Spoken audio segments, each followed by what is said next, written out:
Well, hello, kids. Welcome to the weekly episode of The Abyss. I'm your host, The Eternal Abyss. How's everybody doing? Been a long time since we last chatted, right? Well, if you were here for the morning show, thanks for hanging around till now to also hear this show. If you weren't here in the morning show, we're gonna figure out what we can talk about because most of the topics that I wanted to cover, I pretty much covered in the morning. But this is more of an interactive thing. This is more for me to play with chat, talk with chat, invite chat to come in and chat with me on air. You can do that in the description of the video. Discord link. Join the Discord.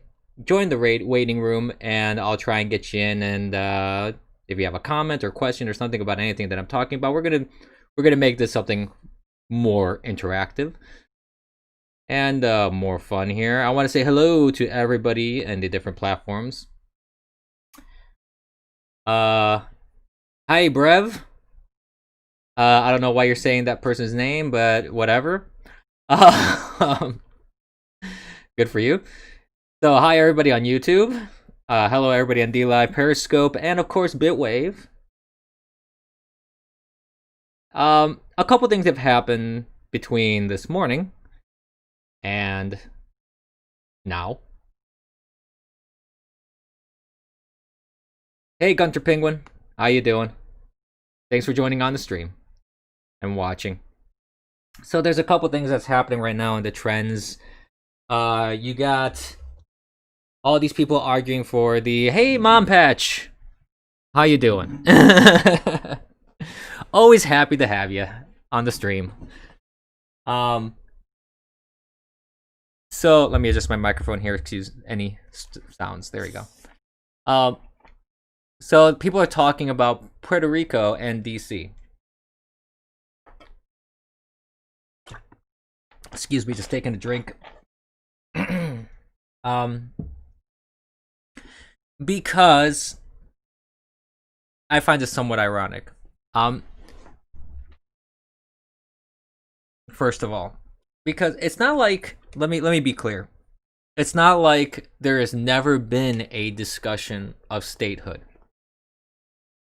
But it's always funny when it comes up because it always comes up in political climates and political discussions uh, that have to do with representation and what Puerto Rico does or does not do for the United States or the other U.S. territories. I mean, because there's a great video, actually, I saw this, where they went through all the different classifications of a state, a U.S. territory, and the kind of differences between them. And there's like 4 different classifications, and some of the islands don't even apply to the correct classification. Hey, Mizzy, MZ, or how you doing? I don't know if Dora's in the chat.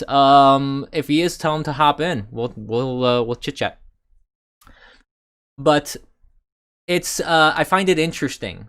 I find it interesting that this always comes up because people argue about representation, all this they want, and the Democrats especially. This is basically the same as gerrymandering. What they're trying to argue for here. They want certain territories like DC and Puerto Rico to become states because they feel they're primarily blue. Therefore, most likely you'll get blue senators, which will tilt the majority in favor of Democrats. Now, see, my argument is this. If you want Puerto Rico to be a state, or you want DC to be a state, why not argue on the merits of it being a state instead of trying to do a little political game? Hey, troll. How you doing? I'm the Eternal Abyss. I don't know what you're talking about. That's not my name. But I don't understand why it has to turn into this full argument of representation. Because first of all, some of the tweets that I've seen about it just shows clearly that people don't even understand how our legislative branch works. First of all, they're like, oh, well, you know, one state has this population and the other state has less population and they have the equal number of senators. Yeah, that's how the Senate works. Every state has equal representation in the Senate because there's an equal number per state. The House of Representatives has a number based on population. So you have that counterbalance that way. This is Civics 101. Do people study civics anymore? I'm just throwing that out there. Your connection at work sucks. Hi, Bitway. Hey, MZ. Hopefully it'll hold and you'll be able to listen in. I mean, do people study physics anymore? Not physics, I'm sorry. Civics. Do people study that anymore? Do they understand the basic concept of how our government is divided to 3 branches? How, you know, the different, there's two chambers in the legislative branch, for example. I mean, is this really that foreign to people? I know people like AOC have no idea what's going on when it comes to that. They can't even recite the 3 branches of government, much less even understand it. But I mean, I'm just talking about the basics here. What the hell happened to this country? I know the United States American, you know, education system isn't the best in the world, but has it really gone downhill that much? I remember studying this stuff when I was a kid. And I'm not that old. I mean, yeah, people on Bitwave call me a boomer, but the eternal boomer. I should put that t-shirt animated GIF up, actually, but nah, let's not worry about that. It amazes me. It just amazes me the sheer ignorance of this. And okay, even if you do add those 2 countries, I'm not arguing in favor or not in favor of making Puerto Rico or DC a state or not. I just think that if you're going to make that argument, how about you make it an argument that's not just purely political, because you just want to regain the House, or I mean, you want to regain the Senate. I mean, Democrats at this point have become so transparent about what their real motives are. It's not even funny. I mean, at least in the past, there was this kind of false veneer of, oh, no, we really care about Puerto Rico, or we really care about the people of DC and the representation. You know? There used to be this faux demonstration of, oh, I'm here to represent you, the people, you know, as Bane would say. I'm sorry. The people.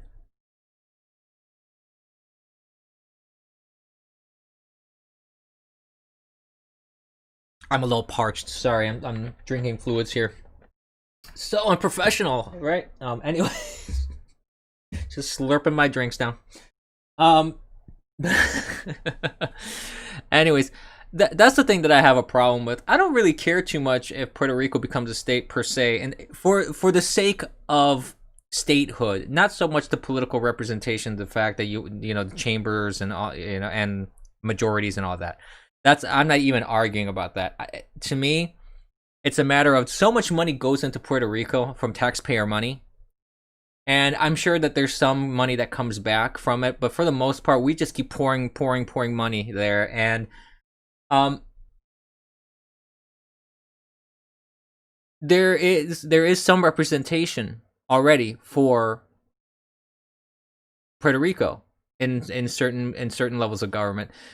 So it's not like there's zero representation. So I think, again, if you're going to argue statehood for any of the U.S. territories or the islands or anything like that, I would say argue on the merit of it being a state, not because you simply want a majority, and that's the only reason why you care. And then once you get that majority, I promise you that whatever senators come out of this, if that were to happen, they're not going to help Puerto Rico any more than it's been helped in the past. Because honestly, the leadership there, they actually hid like water and goods when it got hit by the hurricanes. Which is to me purely disgusting. And DC, well, I mean, DC has always had this weird status within the United States because it's the capital. So I think that there's kind of a reason why it's never been a state, because it's supposed to kind of be separate from the states. The way things were built, it's supposed to be, because it's where our federal government resides.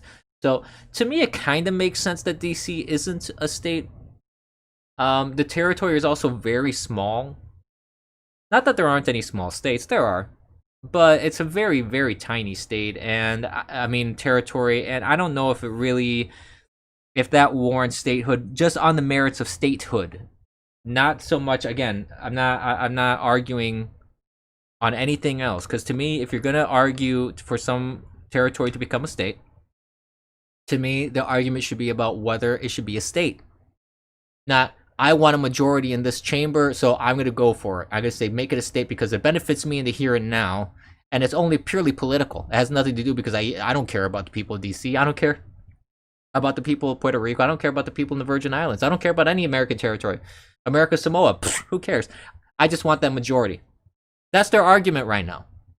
That is their argument, and that's the thing that really, you know, makes my blood boil a little bit, because it just shows such a lack of consideration for the population there. It really is. It's a serious lack of consideration for the people that live in those territories, and it's a lack of consideration for their well-being and future, and whether that representation will really do anything for them, which the people, if you look at all the comments about it on Twitter, and Democrats arguing for that sort of thing for statehood, they're arguing it because they just want the majority. That's it. That's really, really it.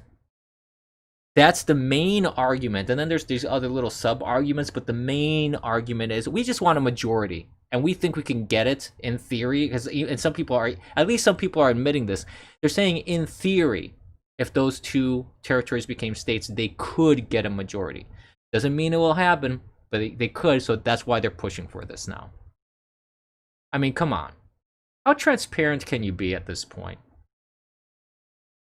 How so incredibly biased can you be at this point? I mean, seriously. At least pretend you care. At least when they pretended they cared, you could at least say, well, at least they're trying to show something.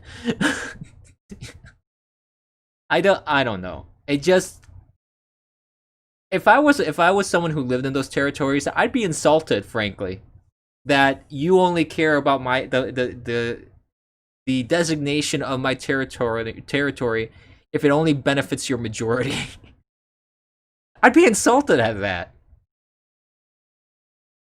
Hmm. Um. Yeah. So you have that. You have that trending right now. Also, Tom Cotton, Senator Tom Cotton, made some sort of dig about that, saying, "Oh, let's not give the Democrats ideas."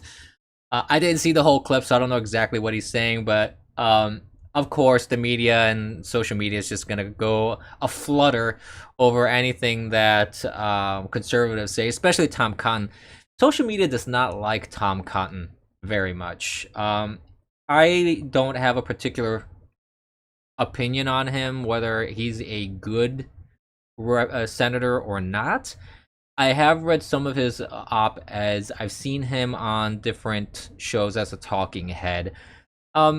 He seems, for the most part, I think at least, from what I've heard, I haven't heard anything incredibly unusual come out of his mouth, in the sense that I haven't heard him say anything so controversial that would warrant all the hate that he gets from the left. But I don't know. At the end of the day, I haven't paid that close attention to him. So all I can say is, from what I heard, he seems like a half decent individual. I may not agree. I may not agree with him 100% all the time, which is my norm. I don't agree with hardly anybody 100% of the time. I don't agree with anybody in politics, anybody in media, friends, relatives. It's very few people I have a near 100% agreement with. When it comes to political beliefs and policy beliefs and things of that nature. So I don't know. I don't know so too much about Tom Cotton, so I'm not going to go into a big piece about him or anything like that. The other little bit of interesting news that came out were the Dixie Chicks.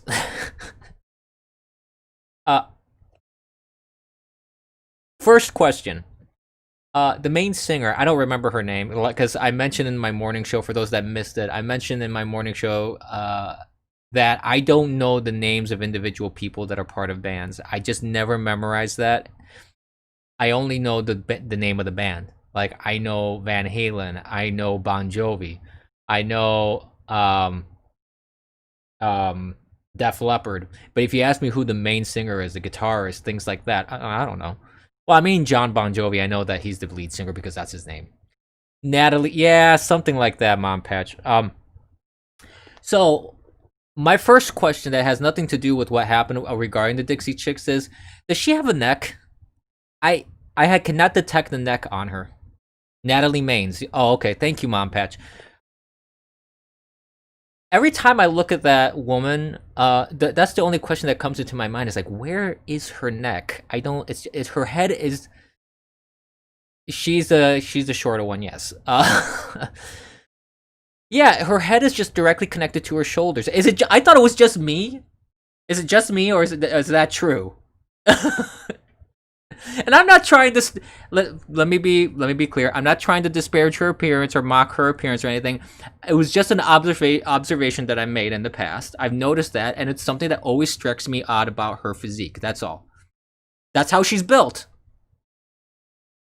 So, okay, whatever. I just want to get that out of the way, because every time Dixie Chicks comes up, that's the first thing that pops into my head, fortunately or unfortunately, depending on your opinion.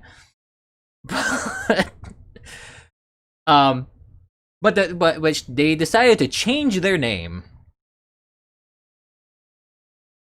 They decided to change their name. So instead of calling themselves the Dixie Chicks, they're calling themselves the Chicks. Now, I mean, it's their band. They can decide to change their name. Whatever. Their choice. I'm not really I'm not gonna say that they don't have the right to change the name of their band. It's their band, they can do what they want. Super. No biggie. But if you're gonna knock out something of your name, in the name, the Dixie Chicks, it would seem to me Lady Antebellum is changing her name too. She's dropping Antebellum. Am I missing some reference from it?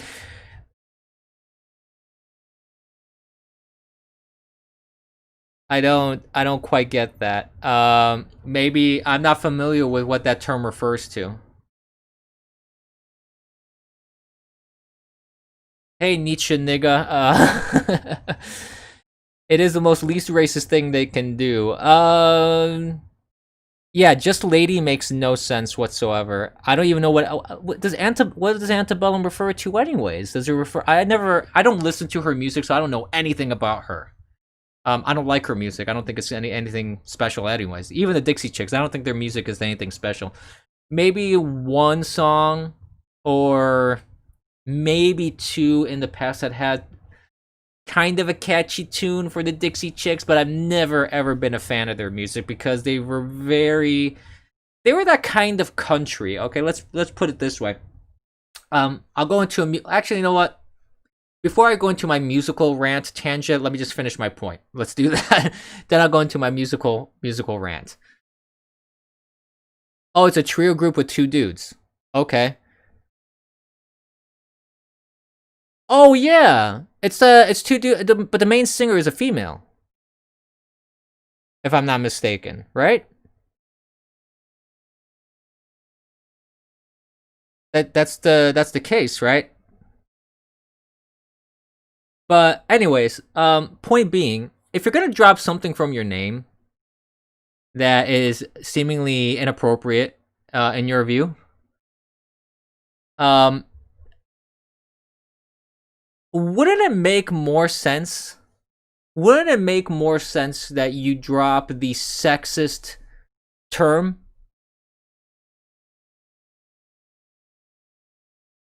Like chicks? I have heard for the longest time many feminists of different generations. This isn't even like third wave feminism or second wave feminism or something like that. Just about every like generation of feminism has always had a problem with being called chicks.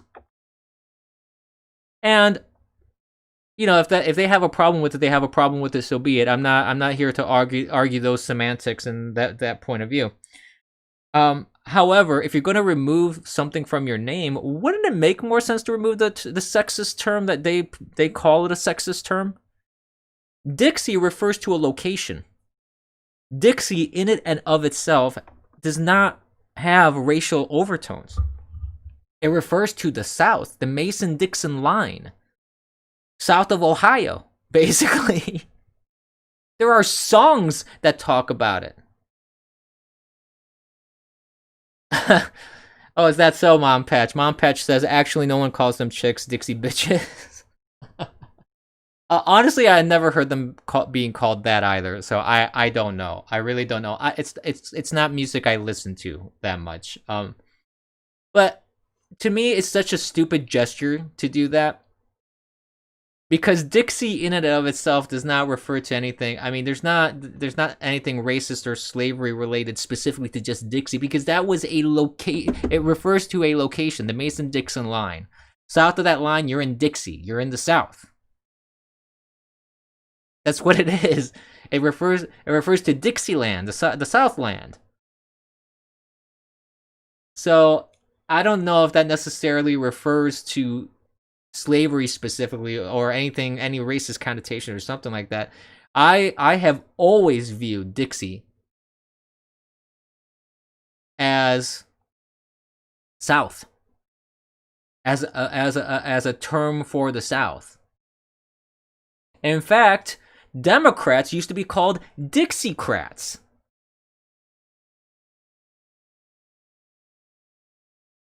Because it was the party of the South.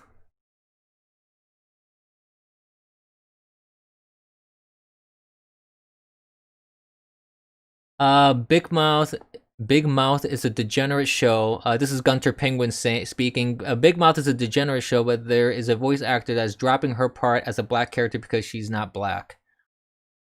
I've never seen that show. I don't know what that's about, but I saw that actually. I did see that this weird puritanism now that's coming up because of this, where black people have to play black people, white people have to play white people. Well, you know, I think that it's really up to studios how they want to do that. And this is the argument that I'm gonna make here. I honestly don't care who voices a character. If you have a white person voicing a black person, or a black person voicing a white person, or an Asian person voicing a Native American, or a Native American voicing a Hispanic person, I mean, at the end of the day, I really don't care, because when I'm looking at an animated series or something like that, that I don't see the actor in front of me, it really doesn't matter. I don't care if the person in real life matches the character that they're playing, because that actually shows me that they're not even putting any effort into the acting part of acting. And if we have a problem with that, then we have to go and string up George Lucas by the gonads, because we can't have a black man playing a white man, such as you know, Darth Vader. So I'm sorry. Is it okay for a person to voice a white character, a black man to voice a white character then? Because if they're gonna play this game, we can play this game, and we can call out examples just like I just did, where nobody had any issue with that, but somehow the reverse someone has an issue with. I'm sorry, that's being hypocritical. That's having a double standard, which also comes up with, speaking of double standards, it comes up with people like Alyssa Milano, who's complaining that the conservatives are trying to cancel Jimmy Kimmel and, you know, what have you.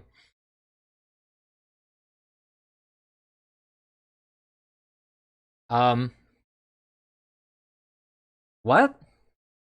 Is that true, Mom Patch? That Oregon just mandated that non-whites are exempt from wearing masks?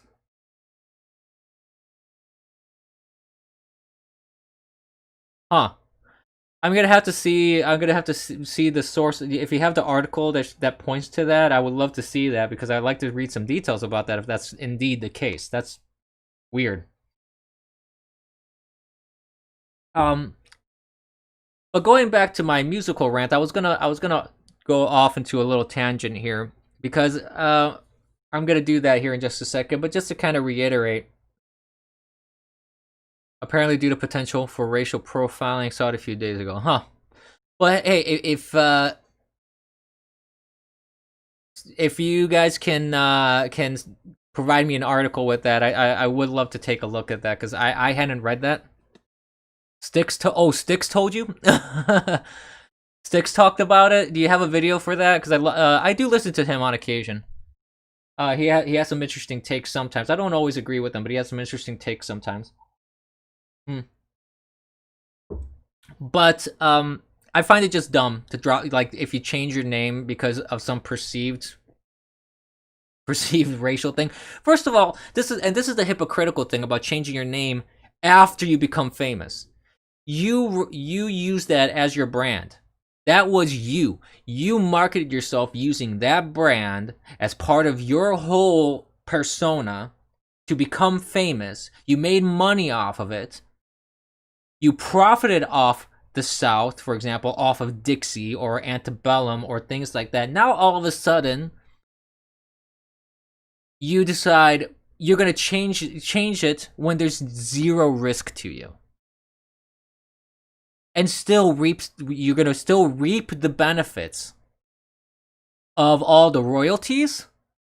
You're still gonna drink the milk and honey that comes from that, and yet somehow you're gonna claim an exalted virtue off of that you're so much better because, oh, I'm going to remove this now because it's evil.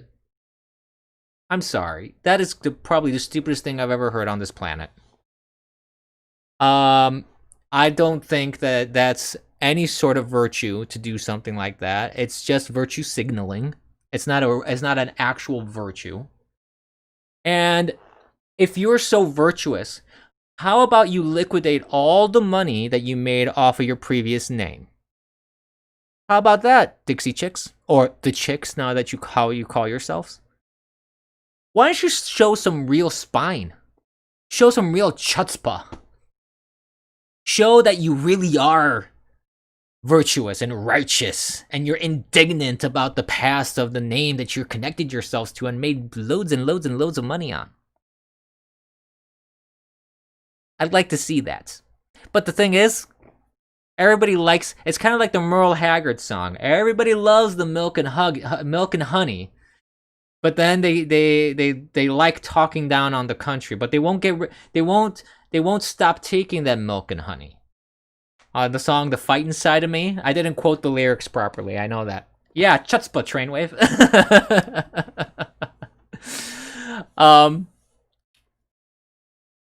See, that to me is where it really is. If you really want to show that you have some real morality or virtue, make a real sacrifice. Show that you're really willing to make a change, a significant change that has a big impact on you. This sort of change is going to do nothing to them. It's only going to get them some notoriety because they really don't have much of a career anymore after they went pure political back with George W. Bush. I do remember that about the Dixie Chicks. Anybody remember any songs of theirs? Because I can promise you, most people won't remember them for their songs. They're going to remember them just for the fact that they were incredibly political, incredibly insulting to people that supported Bush W. Or conservatives, Republicans. Same kind of thing that's happening now, but at a much larger scale with Trump. That, you have singers that just decide to go pure political. And they don't care. Oh, wow. Okay, thank you for the link, Mom Patch. New York Post, huh? Lincoln County, Oregon.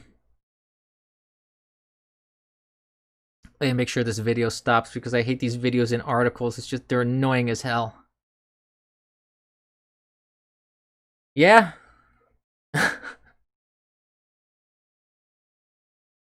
So are they gonna redo Star Wars? That's right, MZ. Yeah, MZ. Are they gonna redo Star Wars then and revoice it to have a white guy do the voice of Darth Vader instead of Earl James? I believe that's his name, right? Earl James. James Earl Jones. I'm sorry, James Earl Jones. What am I thinking? My mind's on the fritz. But point stands.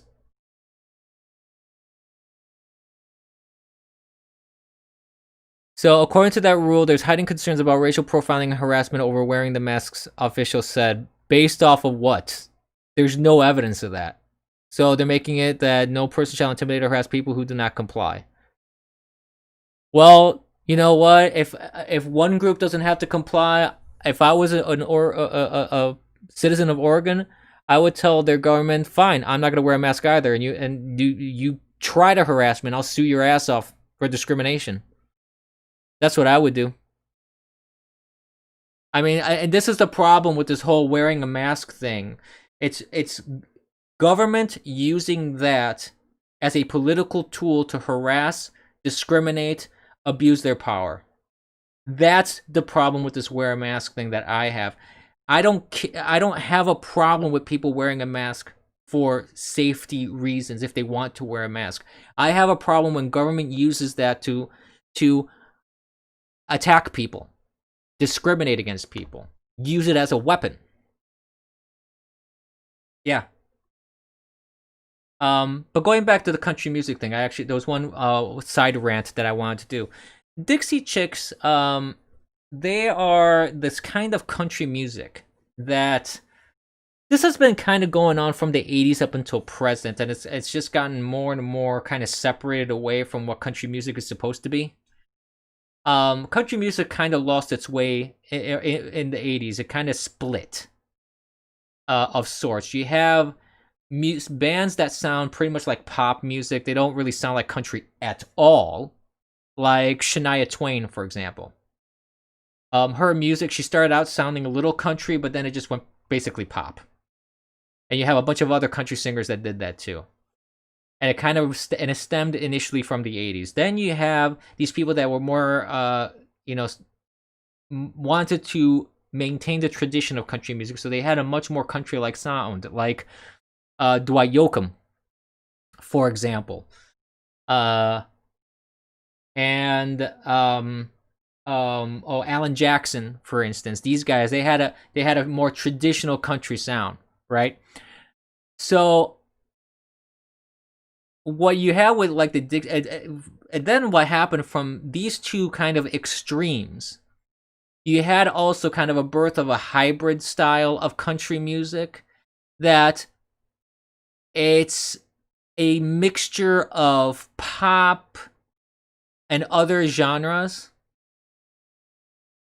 Yeah, Darius Rucker going to country music, that was an interesting thing. And I've heard some of his country songs, they're not bad.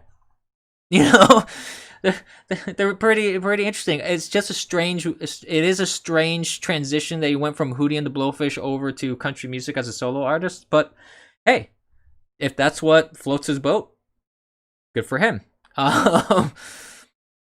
But anyways, the point is, you have this now new country style that started like kind of in the 90s with the Dixie Chicks and things like that, and perpetuated till today.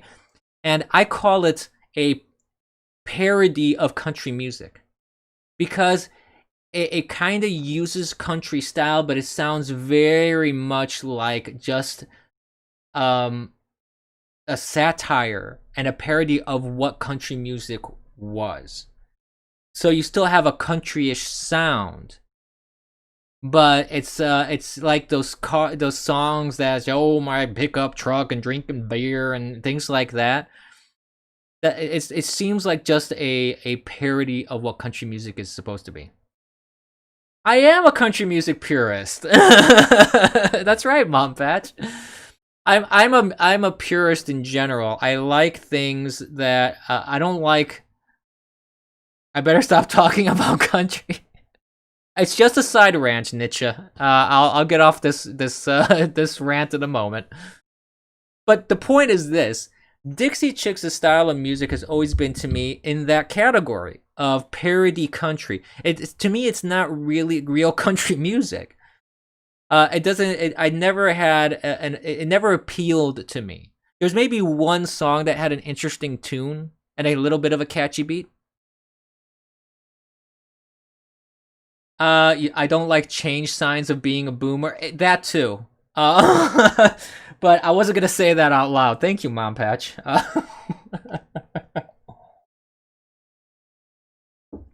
Thanks a lot. But anyways, no. But the point is that I enjoy different. I enjoy different genres of music. I listen to everything. I listen from classical opera to techno, trance, house, everything in between. So I give all songs an equal chance, and if they tickle my ear in the right way, I'll listen to it. If they don't, I just tell it to take a hike, so to speak. But it really irks me when these singers decide that being political is more important than being an entertainer. And like I said, that's the problem with people like with bands like the Dixie Chicks. They're not going to be remembered for their music. They're not going to be remembered for that, and they're doing these empty political gestures because they want people to think that they're oh so righteous. And then at the end of the day, they're not going to give up their riches. They're not going to give up the royalties. They're not going to give up the contracts that they had with all the all the money trickling in from their album sales and downloads from iTunes and things like that. It's just they're being hypocrites. I should have some rum. I don't have rum, I'm afraid. Oh, wait, no, do I?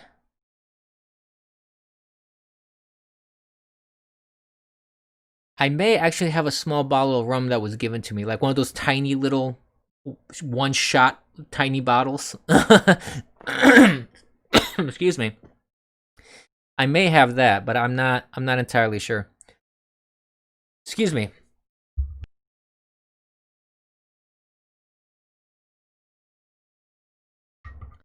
Oh, good lord. I think I coughed a lung up. Anyways.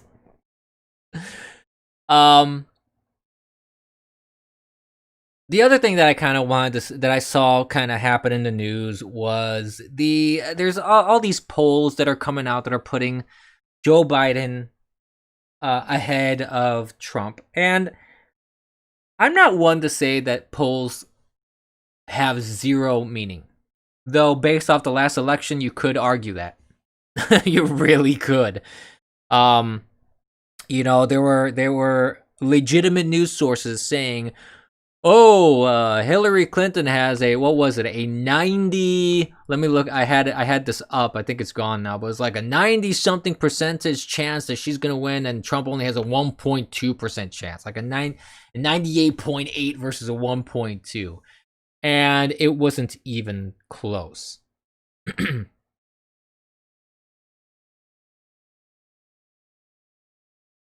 Troll says polls are fake. Remember Hillary run. Also, Rush said there's nothing currently that has defied the main topics for 2020 election. And that's what that I do have to agree with, and that's kind of what I'm getting at with my bringing this up is like you have these polls. There may be some granules of truth, but the thing is, polls are just pure opinion to a certain extent. They could be highly manipulated. In fact, that's one of the biggest problems that like CNN, MSNBC, even Fox News, the polls that they have, they don't have a proper sampling. And I don't know what the question is per se, how they ask it, or based off of like, even if it's something as simple as based off of what's happening today, would you vote A or B? That still isn't really an indicator of how people would really vote when election time comes. So, like I said, if I was in politics, if I was a politician running, and that's true. The polling companies, they could be using people from wherever to also do polls, and the questions can be worded in a way to get a skewed result in favor of what you're looking for. But see, if I was in politics today, what I would do with polls is I would look at them, I would say, okay, and that's it. I wouldn't put too much weight on them. I wouldn't base my entire candidacy and my campaigning around it. It would be something that I would keep in the back burner just to look at to see what's happening with that. Because there are some, like I said, there are some granules in there that can be useful, but anybody that's just touting these numbers right now, you're ending up doing the same thing that happened with Clinton versus Trump back in the previous election. You're setting yourself up for a colossal failure and a disappointment, because just looking at the crowds, looking at the responses. I mean, just looking at the responses on Twitter, for example. Let me bring this up.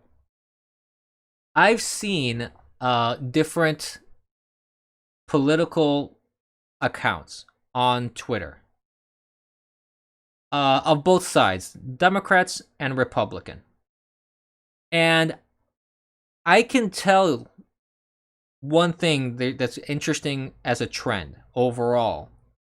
I don't have any scientific numbers and data to back this up, but this is just something that I just observationally I've noticed, is that whenever you have someone like Pelosi, Schumer, Nadler, Adam Schiff, Ted Lieu, AOC especially, tweet something, there is a split, obviously, between dissent and support. But the interesting thing is that on social media, on a platform such as Twitter, which is very left-leaning, you would imagine that that split favors the support. But the interesting thing that I find is that it's more even, if not skewed in the opposite direction. I've seen in every tweet that Pelosi does, for example, I've seen many a dissenting tweet. I mean, the ratioing that happens sometimes is mind-boggling. And in the past, I can tell you, just because I've been on Twitter for what, 3 years now. I only this sort of shift where before, if AOC tweeted something or Pelosi tweeted something or Schumer tweeted something, you'd see far more supportive tweets. Now, as time has passed, you see more and more. Now, does that mean anything in particular? Maybe not. Maybe it's just how the algorithms are showing it according to how I'm following people.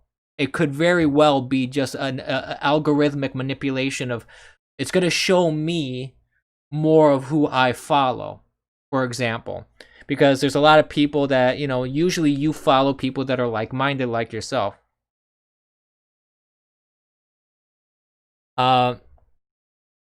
So what it boils down to for me is that when I look at the stuff, if I look at this stuff, and again, like I mentioned, it's anecdotal, but when I look at this kind of stuff, I see these trends happening.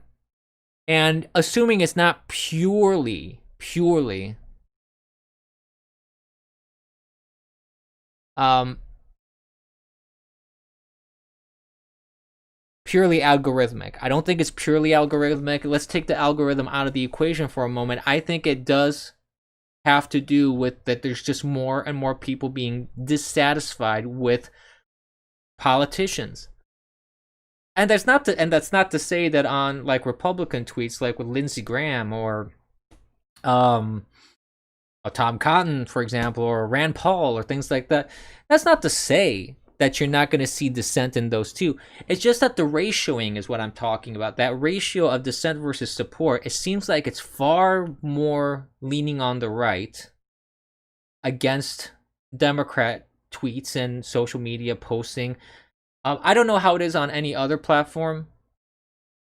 I can only say how it is on Twitter because that's the platform that I'm on. I don't use Facebook because it's a garbage platform. And I don't use anything else politically. Like for political postings of any kind, I'm relegated primarily to Twitter. And then the other more free speech friendly platforms like Parler, Minds, and Gab. Troll sent me a Twitter tweet by Ted Cruz. I have not. Let's see. Yeah, he joined the Parler app. There has been an exodus from Twitter. Actually, there has been a lot of people that have been jumping over to the Parler app, and it doesn't surprise me. Twitter, I've said this in the past, and I'll say it again. Twitter is slowly immolating itself. It is marginalizing its user base to such a degree that sooner or later, what's going to happen is what we're seeing now. You're going to have swaths of people leaving that platform because they're just not going to stand for the censorship anymore, for the blacklisting, the shadow banning, the banning for no reason at all because you posted a meme. It's reaching a point of absolute silliness what's happening on Twitter.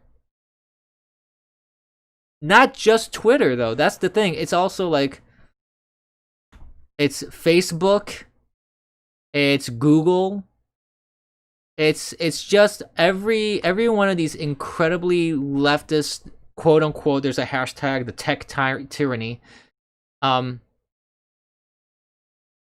these monolithic tech companies think that they are like mini gods, apparently, that they can just do whatever the hell they want on their platform without consequence.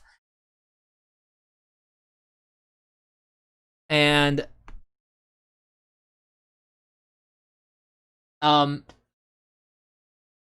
it doesn't surprise me that Parler, for the longest time, this is the funniest thing too, it doesn't surprise me that people would migrate over to Parler. For the longest time, nobody really even talked about Parler. It flew under the radar, and now the media is like harping on it, saying it's a terrible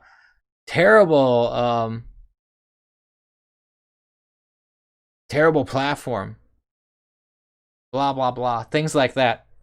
It's pretty humorous at the end of the day.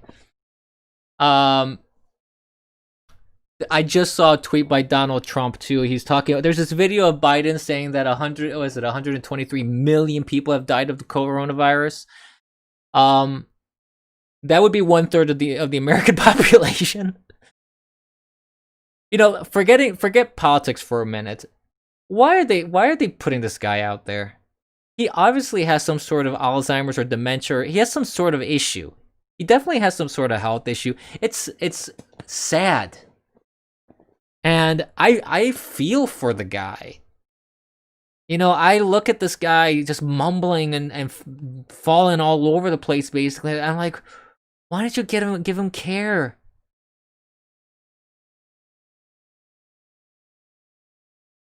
There's an ID needed for group chat. I didn't even know they did group chats, Brev. Parler. He's talking about Parler. I had no idea that Parler does group chats. I never use group chats on those platforms.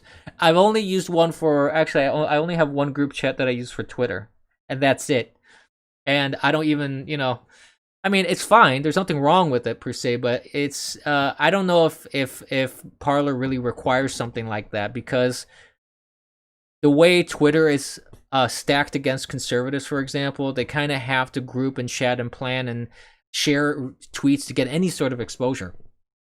So that's the problem, and it makes more sense for Twitter to have a functionality of that kind. Parler, I've never really felt the need to do that and use that, so I don't know. But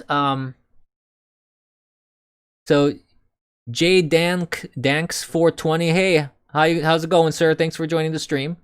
My main problem with Twitter is that when I try to post photos, I get banned. I think it's because I retweet Trump. I was sending pictures of my right. I'm not gonna read the rest of that. You guys can read it from chat. Anyway.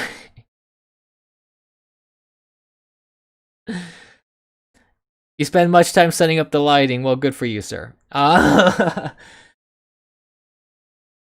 that actually, I know that you're not serious, but on a more serious note along those lines, you do have a lot of accounts with inappropriate content, yet you can't even report it, because even if you do, nothing happens. The terms of service are so arbitrarily executed, essentially. They're applied in such an arbitrary and uneven fashion, it's not even funny. Troll says, Abyss stopped feeling for Biden. He signed up for being their puppet. If he is still there in the running, it's because Democrats prefer empty vessels for their message. Monpatch says it doesn't say much for his family that allow him to be a mockery and embarrass himself. There's some truth to that. I mean, I don't understand why you would put him in this situation. The guy obviously is just not, he's not there. He's not at a level that he can function properly at this sort of stage. He's misquoting too much.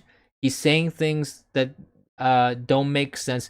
Even in a pre-recorded political commercial, like a pre-recorded video, he can't even pronounce words and say things properly. And in a pre-recorded thing, you know how many takes they do?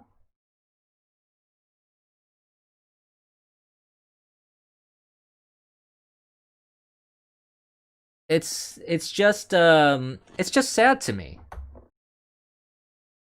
It's just really sad to me that his supporters would put him through this. His family would put him through this. The Democrat Party would put him through this. I'd say if you're gonna run someone, just run someone that can actually say a sentence without stumbling over himself.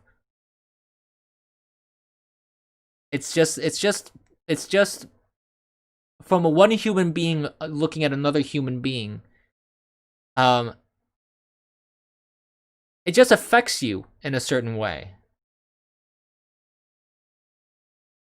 That's what it is for me. It's just, I don't know.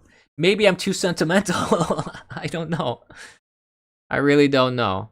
But taking a look here in Discord, as I said, if you want to join Discord, you can. It's in the description. The link is there. Hopefully it still works. I hope people can still join and everything. I haven't changed it.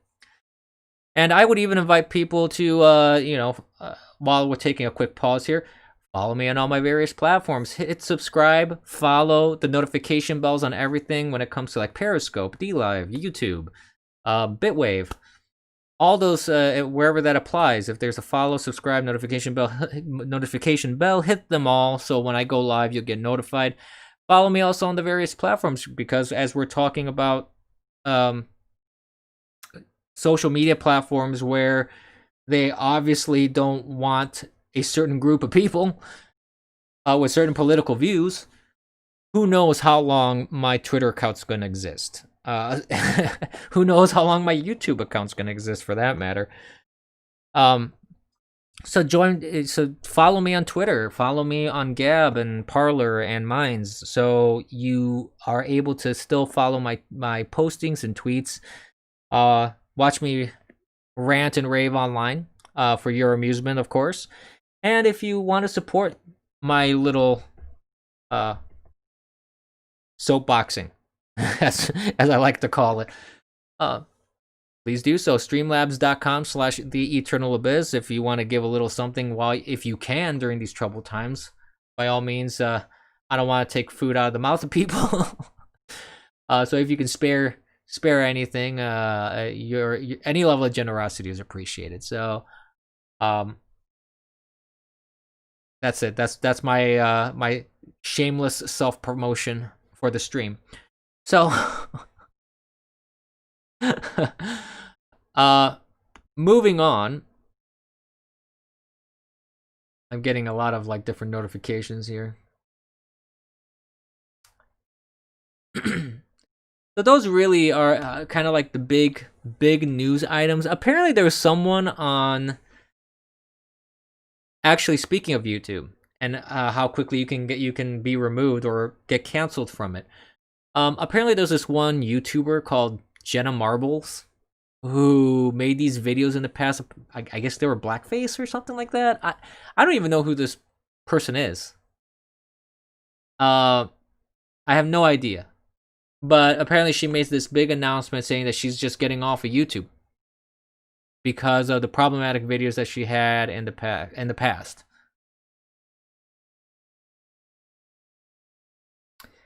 For some reason, I also see.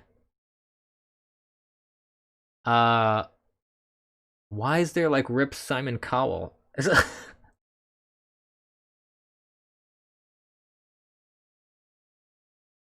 Is he actually dead? No. Or is it just someone that's just mucking about with Wikipedia, saying that he died? It seems like it's one of those death hoaxes.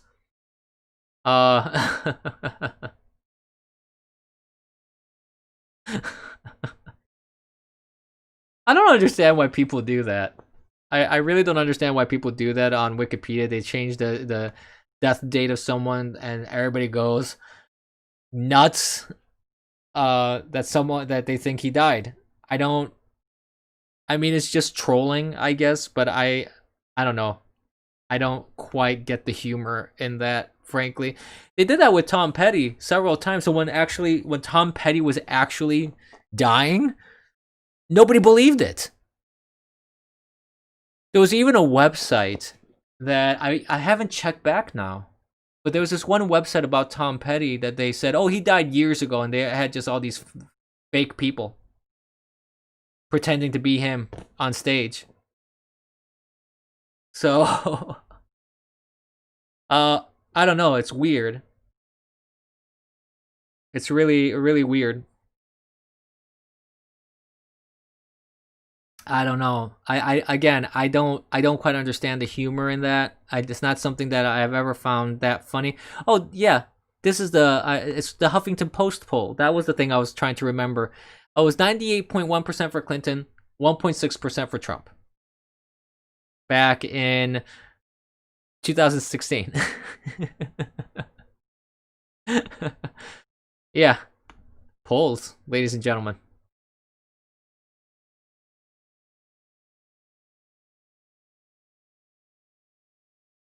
Gab, that is kind of a problem with Gab. Andrew Torba is probably the biggest impediment for Gab to really catch on.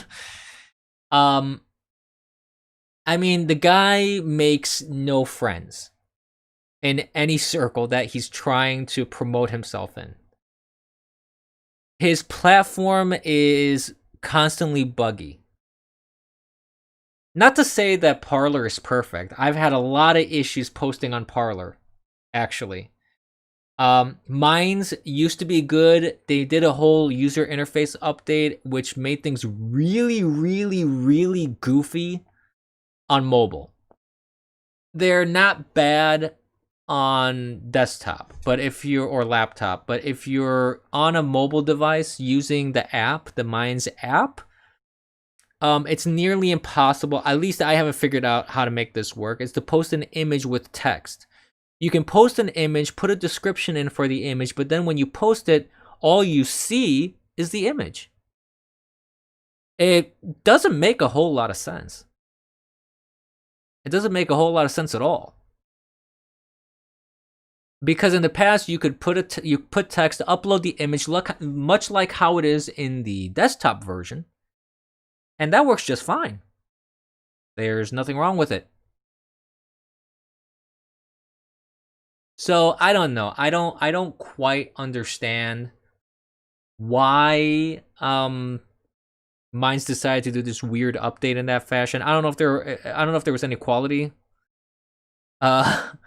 assurance there. I don't know if there was any QA process when they were testing this sort of thing, because it just, at least for me, it just does not work the way it's supposed to. Parler has this weird issue. Because you have, like, I think it's a 1,200 something character limit, and if you post beyond that, for some reason, how it calculates the character number when you're putting in like different characters plus hyperlinks really screws up that count. So it could say you're under by like maybe 5 characters. So you should in theory be able to post, but you actually are over because of the hyperlink. It's really, really weird. I don't understand. It's very difficult to explain to. Without seeing it in action, it's difficult for me to portray it in words.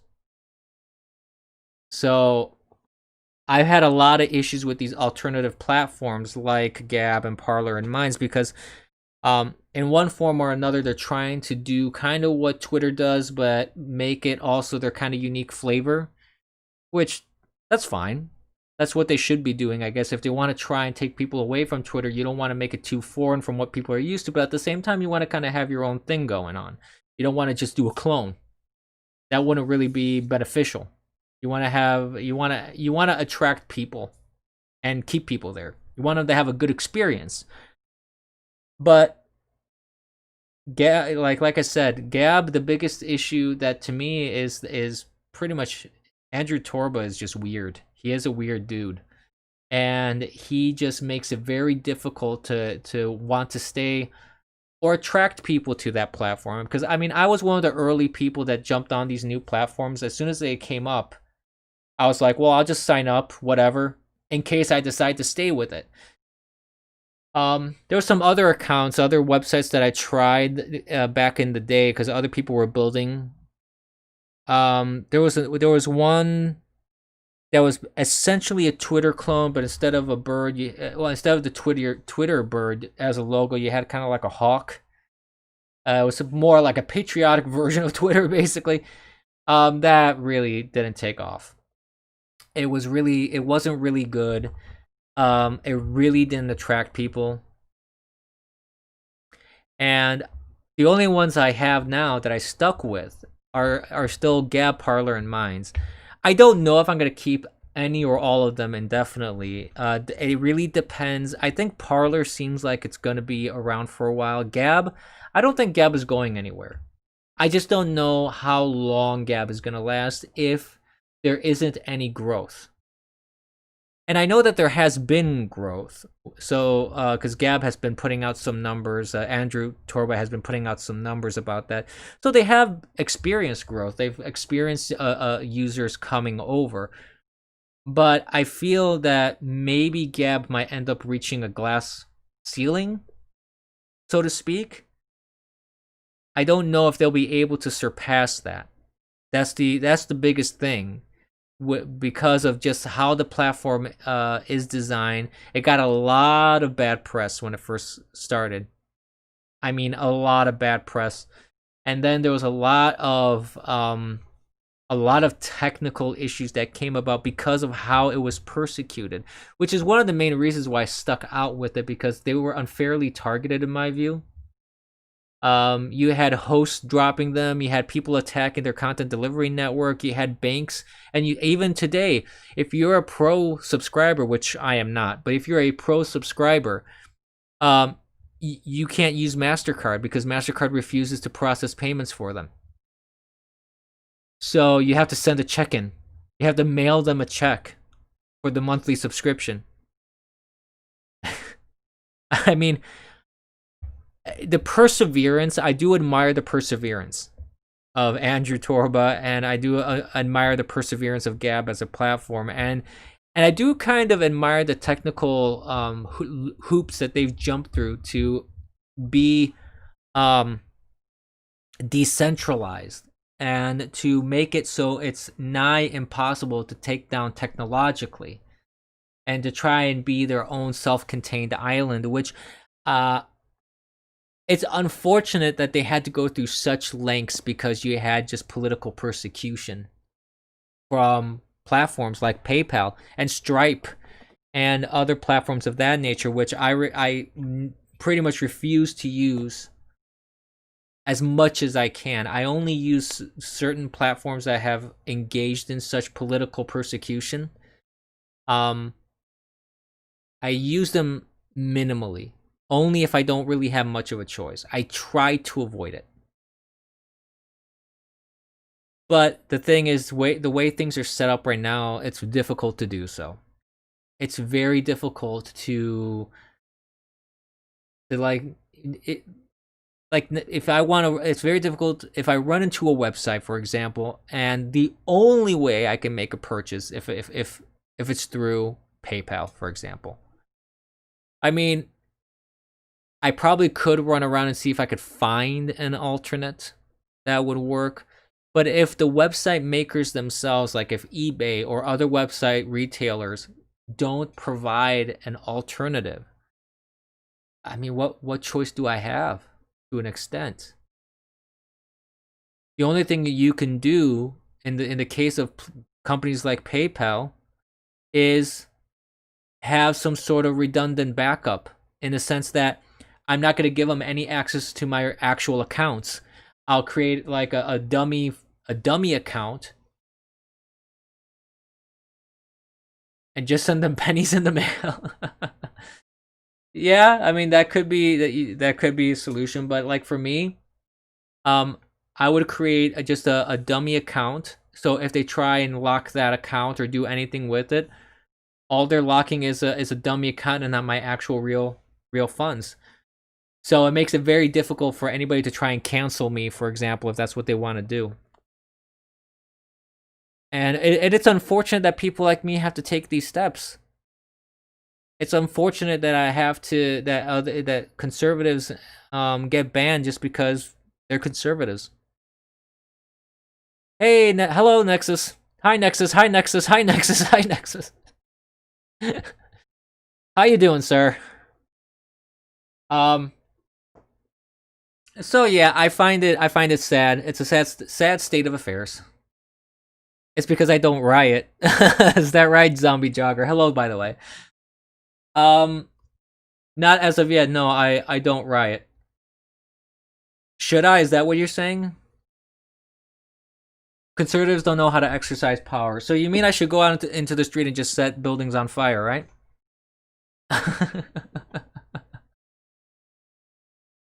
I don't know. I'm not an arson. That's the problem. I'm not. So it's one way. Well, it won't take you seriously unless you post your. No, I'm not gonna. Nah. That's where I draw the line, sir. I don't do that. Oh boy.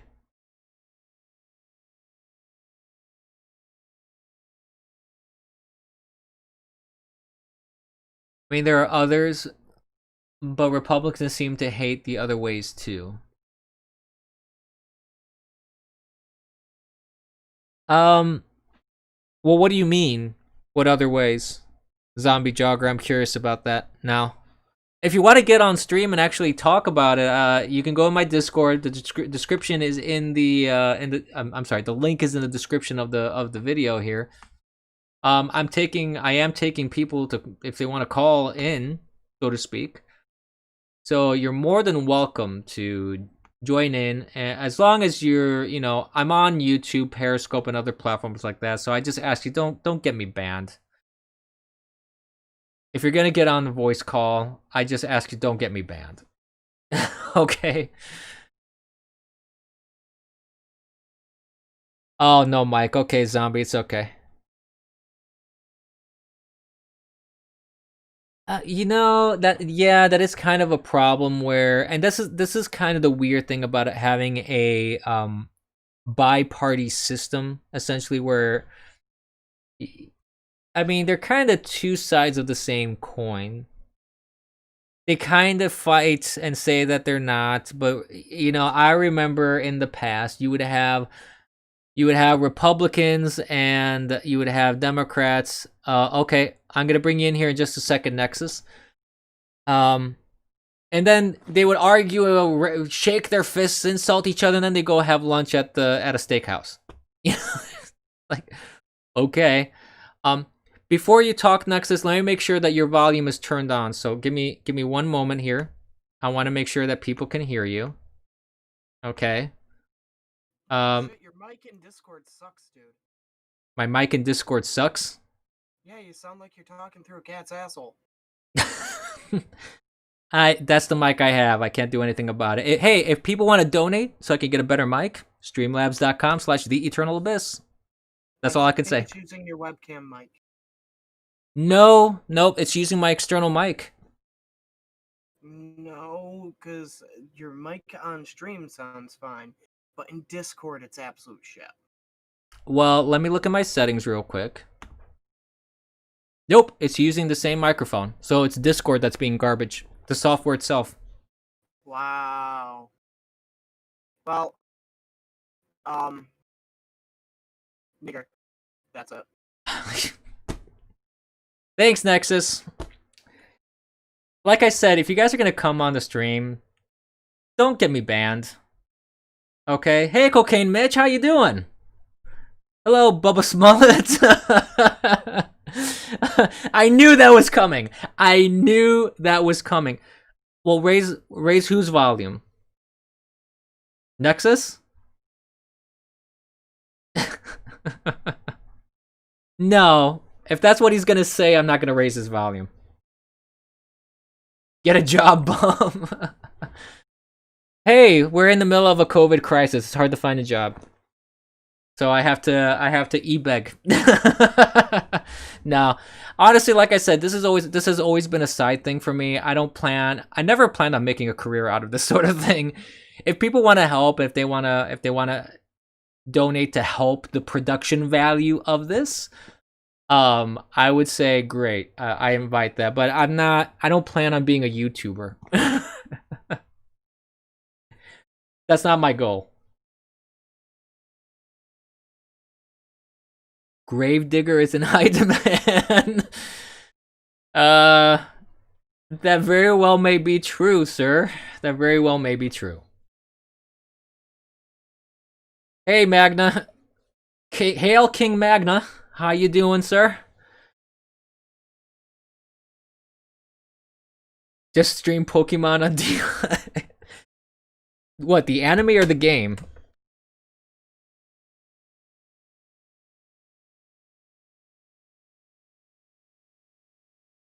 You have a job, Magna Zero? When did that happen? You could just get a tractor. Yeah, I suppose you could. Both, okay, or the game, alright. I could split screen.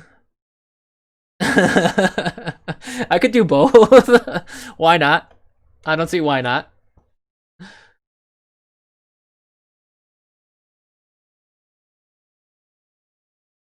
Where's my accent from? I have an accent? I didn't know I had an accent. I don't detect an accent when I listen to myself. But then again, I do speak multiple languages, so maybe that's why. Slap that shit on autopilot for 8 hours and scoop up the lemons. You know, that may not be a bad idea. Like, while I'm not streaming, I can do just Pokemon.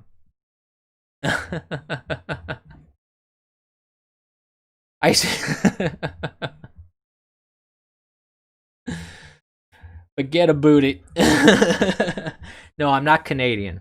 That I would be insulted if you think I'm Canadian. I'm not Canadian.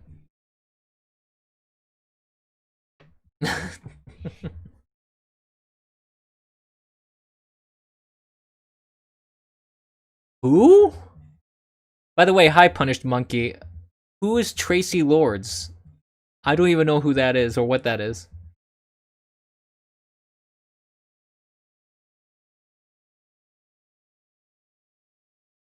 Vocals are pronounced different than American friends. I don't know. Reveal my true identity. I already told you who I am. I'm the Eternal Abyss. That's who I am. My profile says who I am. I'm Catholic. I'm conservative. I'm a constitutionalist. That's me.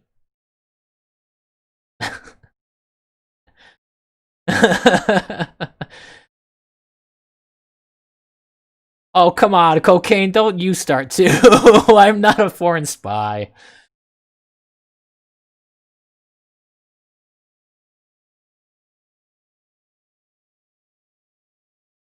That's what I was gonna say. I don't know who that person is. Tracy Lords. Is she the person that played Sonya Blade in Mortal Kombat? I have no idea. Let's all start a religious discussion. Oh boy.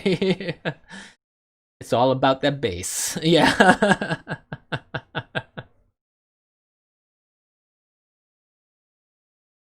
He sounds foreign to me and I'm not even American. Well, I don't know what to tell you because I was born in America.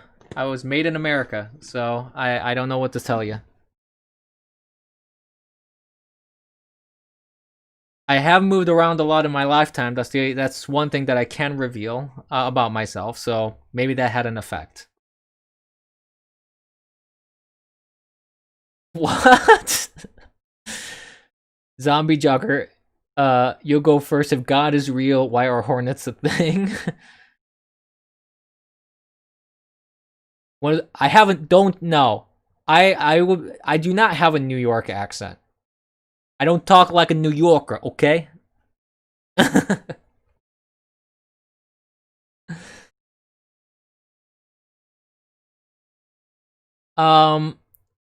If God is real, why are hornets a thing? Hornets are predator kind of predator bugs, and I think they also pollinate. So there's a reason for that.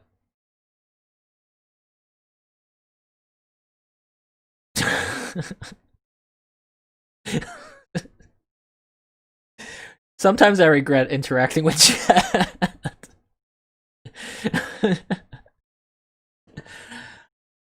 Checkmate, atheist. Hornets just consume? Do they? I don't know. I wasn't even aware that that's a type of yoga, sir. Really? There's a fart yoga?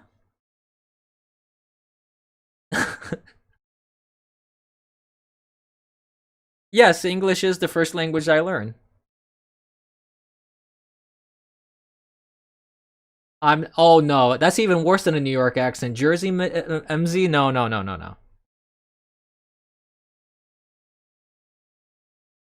Does Trump win the election as of right now? And if so, not, what states does he gain, lose? Oh boy, that is a good question, actually. I haven't really looked at the makeup so much.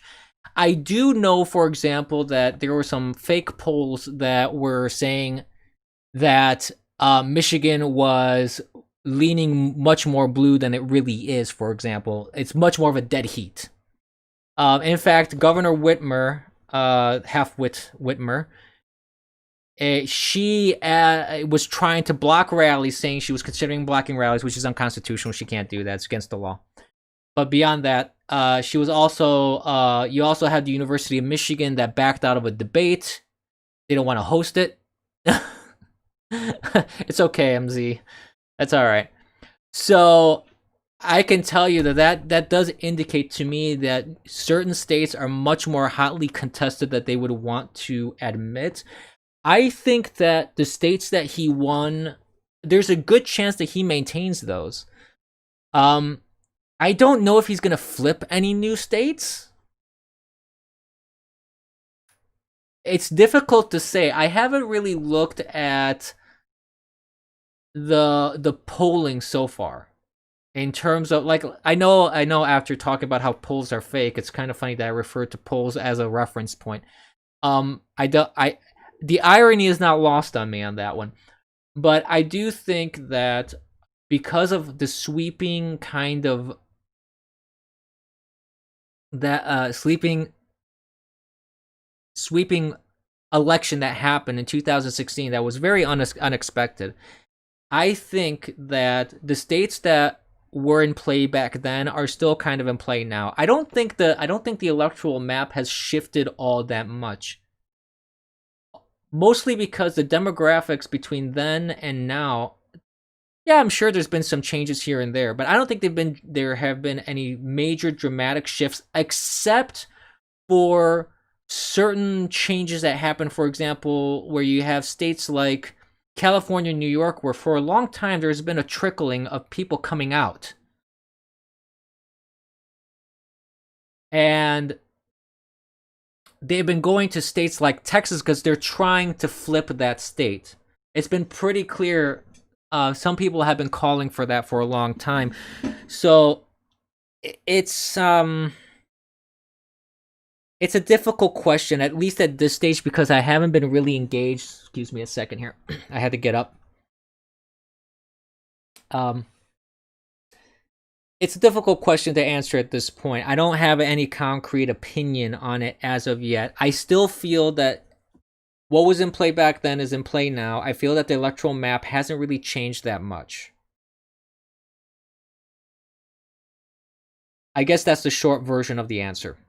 After kind of rambling for a while here. That's what I feel. Because Michigan, for example, is definitely in play. From what I'm understanding from actual numbers that people are looking at, it is a dead heat, for example. So if that's the case in Michigan, it would make sense that it's also the case in other states that flipped. But then again, each state is a little bit different. Each demographic is a little bit different. So you have to take that into consideration. Sorry, I muted my mic for a second because I needed to make a quick adjustment.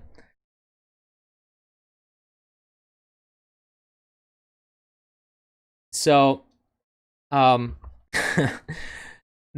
kind of my thought on how the election could or could not go.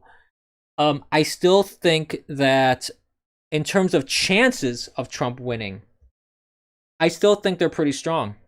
I don't think that. I mean, no election is 100% a sure thing. I am never going to say that one election is going to be a sure thing.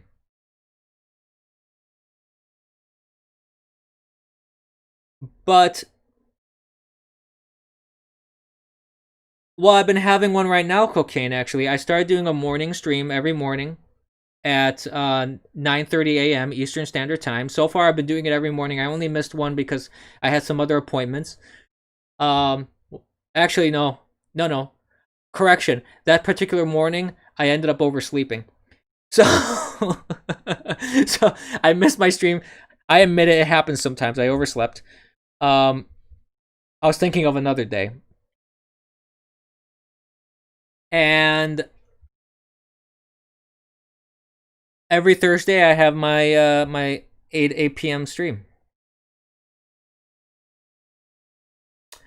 Yeah, it's all right, Cocaine, no problem. I just started doing the morning stream again because I want to have them. There's so much that happens in the news. Waiting a week every time just to comment on a couple of news stories, I feel that was too limited. I couldn't really react in real time to a lot of stuff.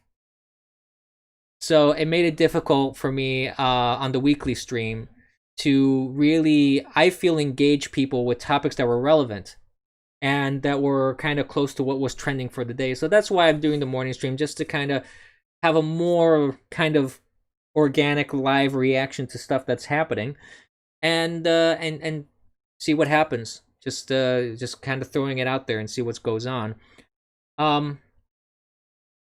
But yeah, going back to your previous question, I think that Trump's chances of winning are pretty strong. I don't think he's in any serious danger. Like I said, I don't believe that any election is a sure thing, but with the way the Democrats have been campaigning, the way Biden has been campaigning, what they've been doing politically, the policies that they've been pushing, which are incredibly anti-American. They are inciting. You have politicians like Maxine Waters inciting violence. You have politicians that are wanting to take down the historical heritage of the United States. Whether you agree or not about what the statues represent or don't represent, it's not too much an issue of that. It's an issue of, it's part of who we are. And that actually brings up an interesting topic that I was thinking about today. I don't know the Serbia anthem, Cocaine Mitch. I don't know how that sounds.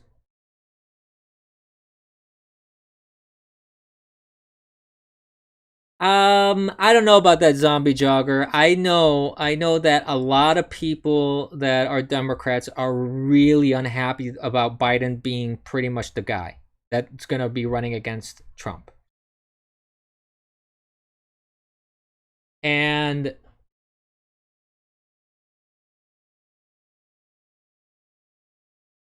you have cocaine. You have Trump losing Michigan, Wisconsin, Arizona unless he starts showing some power and force.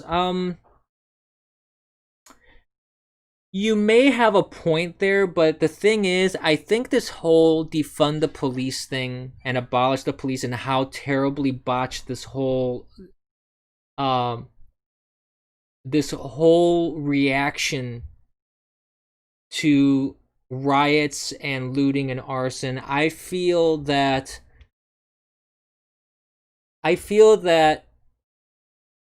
the people in those states being, no, you're right. You're right that nobody votes for weakness, Cocaine Mitch. But the only reason why I don't know if that'll hurt Trump so much is because he has throughout, at least through words, some action. Maybe not as much as I would like, but he has had some action out there.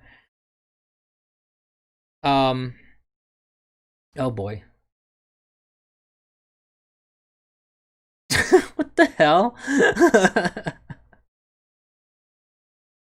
Don't get me banned on Discord, all right? Um I do feel that he has done what, at least the minimum that the minimum response that was required of him, he kind of did. I do feel that he could do more. It feels like and that's what I mean. It feels like he's doing the bare minimum.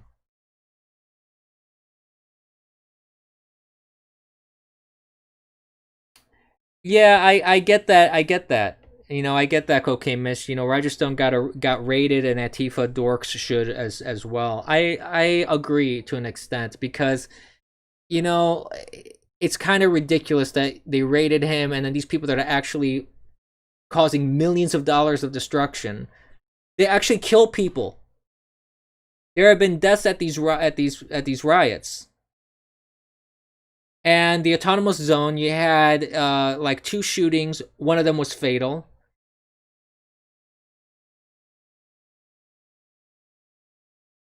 So I don't know. I do, and Trump has, like I said, done at least the minimum response that he should be doing. He did the executive order that would allow guarding of those monuments and things of that nature. Um, making it so you could get a good amount of time in jail if you destroy federal, monuments and things of that nature.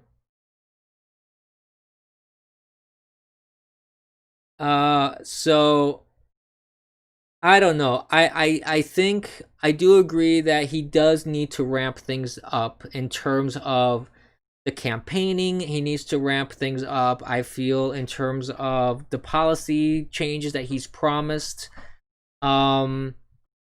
I do feel that if he's going to come out and say, I'm the law and order president, that you actually show that you are the law and order president. I haven't been entirely happy with his response to these riots and to the looting and arsons.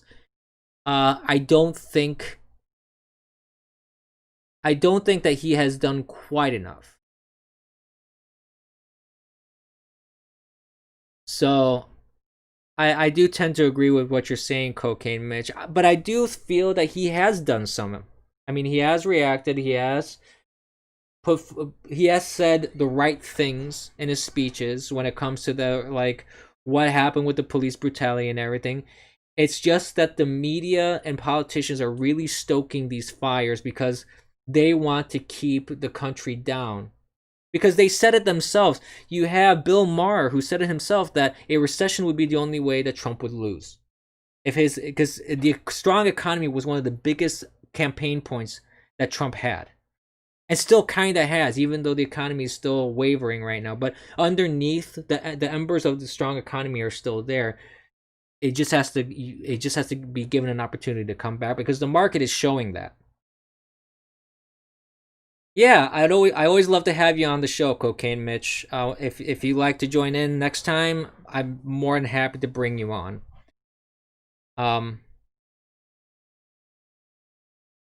So more than happy to do that.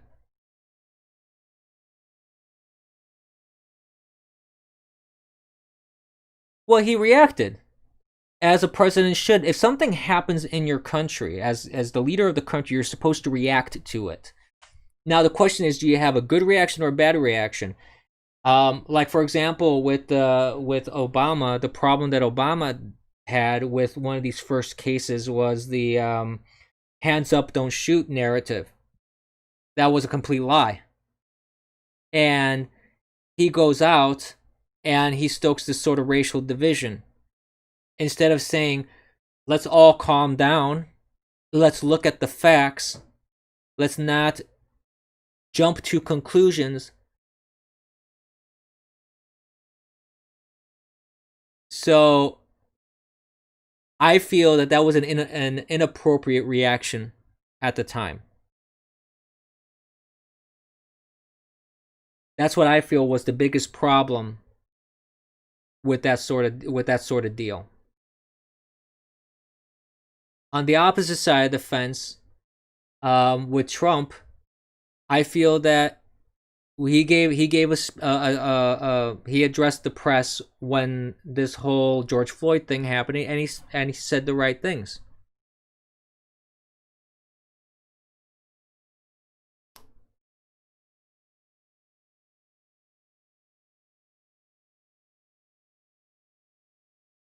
Who was Cliven Bundy? I'm sorry, refresh my memory on that. Cocaine Mitch. No, I'm not. Why do you people keep saying I'm Jewish? I'm not Jewish. I don't know what you're talking about.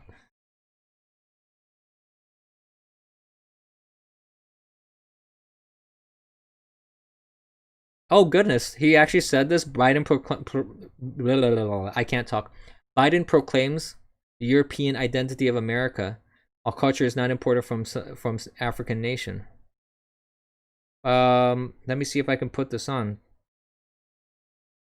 That's interesting. Just gotta make sure the audio is correct here. I've been having audio issues with this. It's not imported from some African nation or some Asian nation. It's our English jurisprudential culture, our European culture. The culture, our culture, our culture. It's not imported from some African nation or some Asian nation.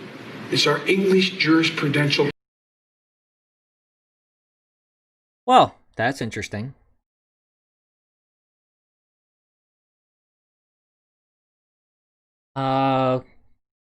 Cocaine Mitch, the rancher who had his land stolen refused to leave and bravely held the land at gunpoint.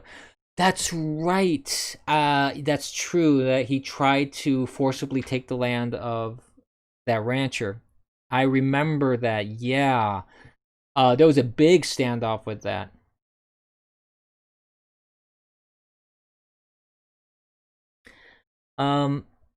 So Mom Patch is saying if Trump reacts too soon, that will add to the anti-police backlash. He's letting them do enough damage to awaken the mass enraged opposition.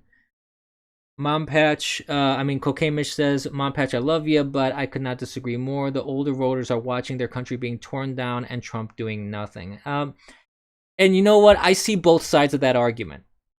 That's the thing. I understand both sides of the argument. I understand that an overly violent reaction would put Trump and his administration in a very bad light. The optics would not be good. Because just because protesters, for example, were disobeying orders and they got tear gassed, the media was trying to portray it as if they were doing nothing and goons just came out and started beating on them with sticks. When that wasn't the case, for example. So I understand the restraint that the Trump administration is practicing right now. But at the same time, I understand the frustration because I'm feeling that frustration too. I'm seeing statues vandalized. I'm seeing businesses being torn apart. Communities being just trampled. And none of that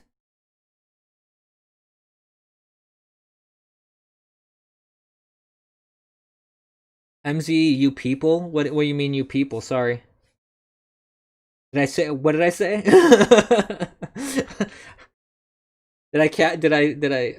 I don't know if I caught something there. I'm not sure what you're talking about.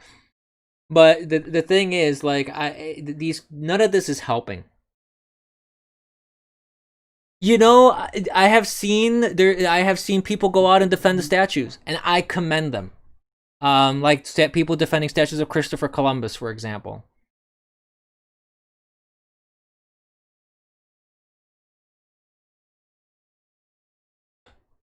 I can't control my chats.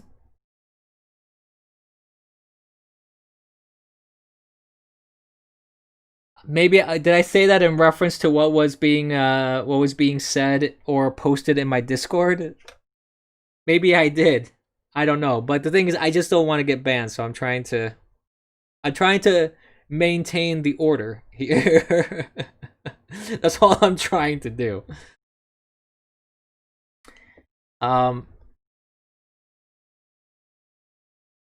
Yeah, Bitwave. They're a rambunctious group on Bitwave. Let's put it that way. You were simply making a statement of culture, Joe Biden, huh? We have Joe Biden in our chat, ladies and gentlemen. Joe _Biden. I am not saying it's the real or not real Joe Biden, but we're gonna go with just it's a Joe Biden. So there you go.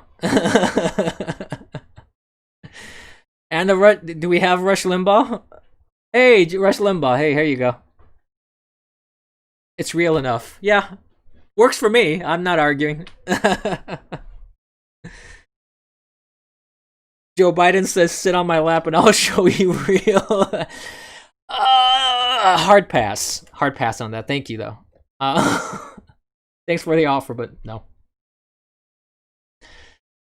No, thank you, sir. But yeah, but like I was saying, I see both sides of that argument. I would want to see a little bit more defense for America. Don't go there, Joe. No, stop. Don't go there. I used the wrong word. I regret it now. Actually, no, I don't regret it, but I both rue and lament it. Let's go with what the Futurama quote. The choice was never there, Abyss. Joe wants you to sit, you said. Oh, God. Oh, no. Screen cap him sitting. I'm not saying that, so you can screen cap all you want. You might have to do a deep fake to make it sound like I said that. I don't say that just for saying it, just for shock value. If I have to use racial epithets and terms like that, there has to be a very specific reason for it. Like if I'm actually talking about like the academic etymology, history, things like that. I'm not just gonna say it to say something, and it's not language that I prefer to use anyways. Oh, screen cap Joe saying. Okay.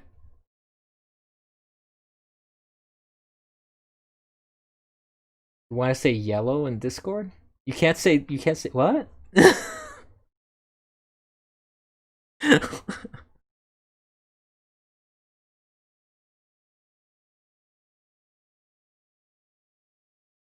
I'm not sure I follow. I'm not even sure. I don't understand. Chat confuses me, man.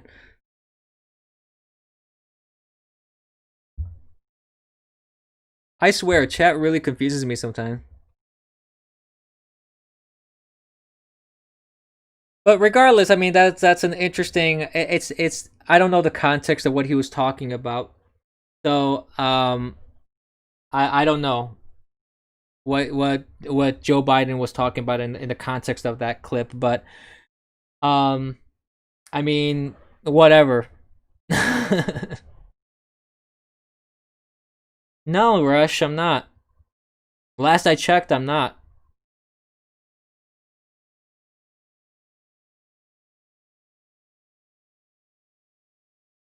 I'm not Jewish, sir. I'm sorry to disappoint. Stalin, I know about your little party with Sleepy Joe. Hey, apparently he does have hairy legs. He claims so. I'm gonna take his word for it. I'm not gonna inquire any further.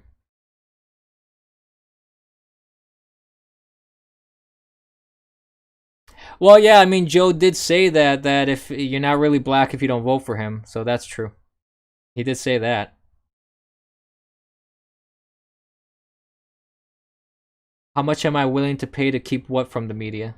That I'm not Jewish? The hairy legs? What are you talking about, Stalin? I don't follow anymore. Why can't you say yellow in chat, in Discord chat? I see someone saying it just fine. Oh, you're in my waiting room, Ostubov Brev. Alright, I'll put you on, but like I said, play nice. I don't want YouTube to ban me or anything like that, okay? So here we go. I'm gonna put Brev on. Welcome. How you doing, sir? Hello? You have 5 seconds, sir. 5, 4, 3, 2, 1. Okay. Thanks for playing.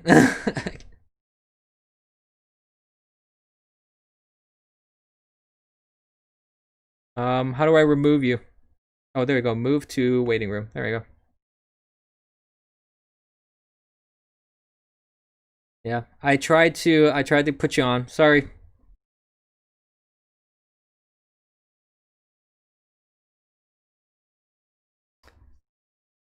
Oh, that's too bad, Brev. No problem. We'll try and get you on next time.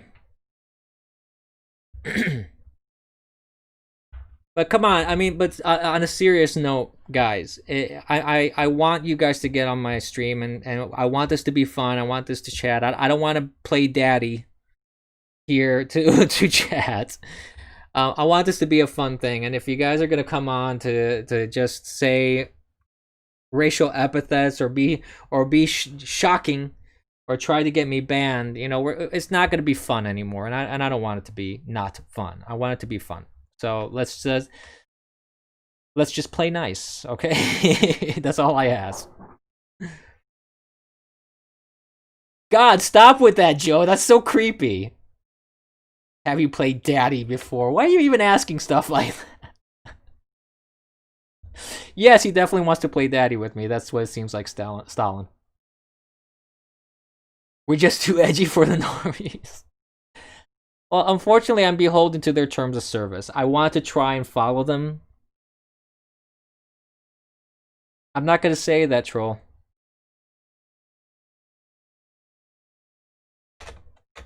Like I said, they all want... Mom, oh, goodness, Mom Patch, you're going to start too with Hey Daddy?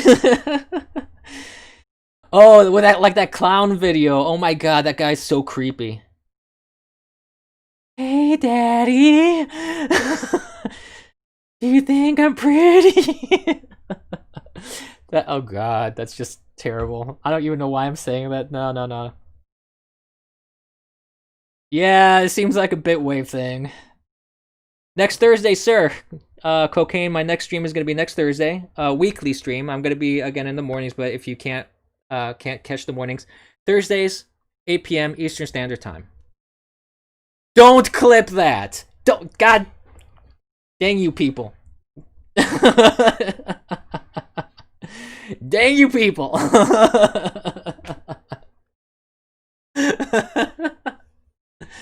Okay, sir. Like I said, I'm always happy to have you on, Cocaine. You're always a great guest, and I appreciate it when you put me on your show back then. Are you ever going to come back and do your show, sir? Are we going to have the Cocaine Mitch hour again? Clipped and remixed. Oh, wow. I have never been remixed. I have never been remixed. If you guys do that, I would actually be impressed because I have never been remixed before. So if we need to get what's his name? Oh my god, Ear Juice. We need to get Ear Juice to remix me somehow, but make it sound decent though. When you're not streaming, that is actually a true thing, Cocaine. I found that if I've taken pauses from streaming, it's so hard to get back into. Hey, Sold Up, by the way. It's so difficult to get back into that groove. At least for me, I find it that way when I take these, like when I take some pauses from streaming.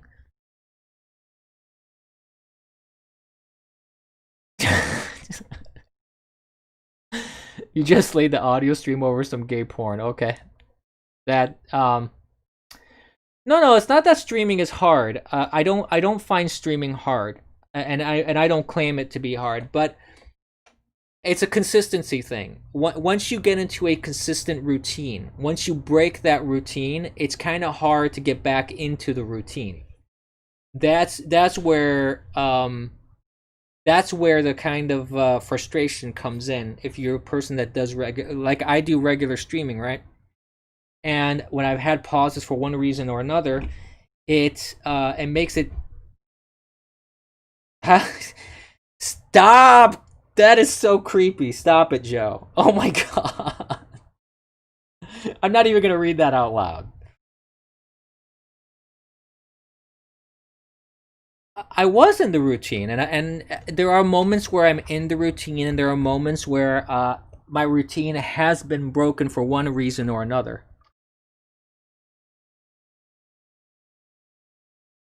It is fun.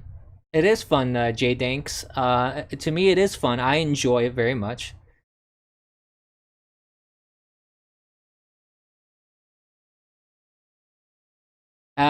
Yeah, the Stream Me days. I was never around for Stream Me, so I unfortunately can't relate too much to that. But I generally don't have much of an audience, anyways. So, I mean, whether I stream or not, I don't know if it makes a huge difference at the end of the day. I really don't know. I would like to, yeah, I would love to stream FIFA again. Maybe I can start doing that on Thursdays while we're talking and doing this more interactive thing. Maybe I can throw on FIFA 19 again or FIFA 20. I tried FIFA 20. I don't like it too much. I know that FIFA 21 is coming out soon. Maybe we can start on that. I don't know. But that means I actually have to spend money on buying a game, and I don't know if I want to do that right now. I'm not too interested in buying a game at the moment. Especially EA. I'm not really interested in giving money to Electronic Arts. I don't know if there's really a huge difference. The difference that I've seen is more platform difference. Because I have FIFA 20 on Switch while FIFA 19 is on Xbox. What's my favorite soccer team? That's an interesting question. I think I got into soccer a long. What was that? Oh, I knocked my glass over here. I got interested in soccer. I got interested in soccer because I had friends that were really into it, and they got me interested in the teams that they were fans of, and they were very much a fan of Juventus. So, yeah, it's called football. You're correct, Stalin. The real football.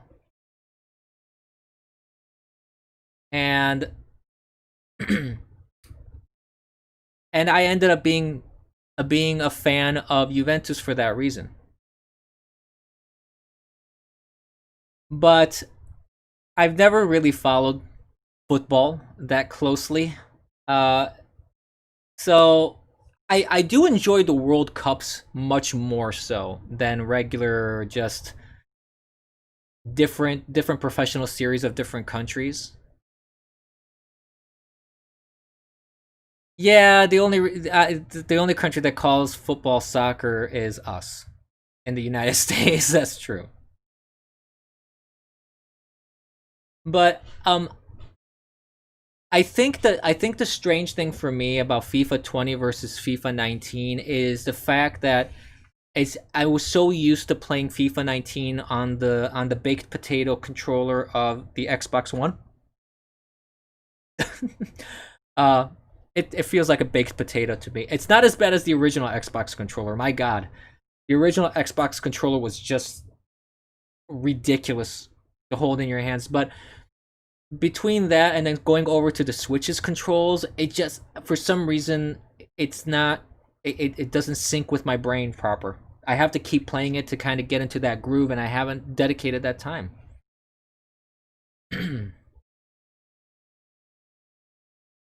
So, but I do enjoy it. I do enjoy soccer. I really enjoy the World Cup, even though I think the World Cup is starting to devolve. It's not what it used to be.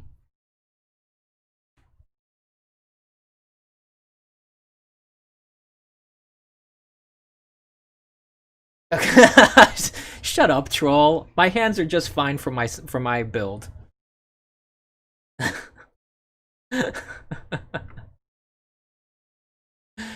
Stop. Wii U's are still $200 used? Really? I am not under 5 foot tall. Oh my god. Come on. I'm not a giant, but I'm not a tiny man, okay? How big are them hands, Joe Biden? I'd say they're big enough.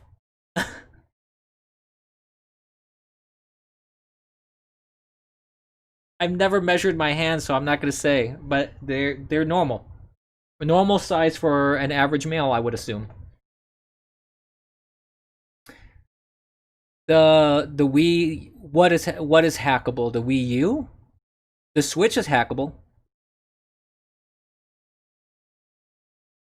You should dox your measuring tape just like Ralph did to prove he wasn't 5'2". How tall is Ralph? Post feet and hands. No, I'm not gonna dox my feet and hands, sir. That feels a little strange.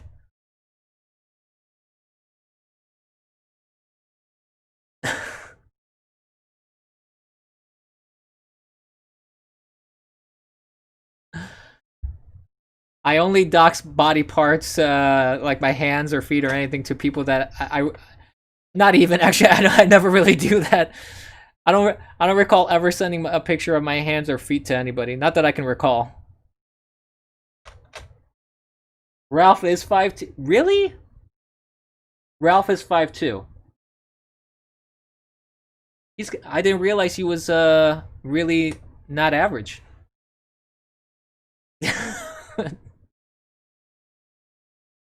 Say you are a gardener. Could you handle, say, a 10-inch cucumber? Stop that, Joe. My God, you're being so I have to compliment you on the creepiness. I didn't think that you could be as creepy as the real Joe Biden. Good Lord. Yikes.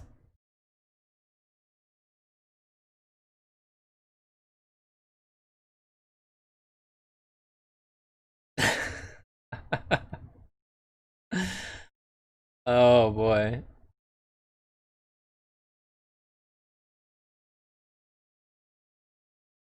Joey's getting some feet and hands. No. Yeah, the Wii is hackable. I knew that. I just about every console, given enough time, you can hack it.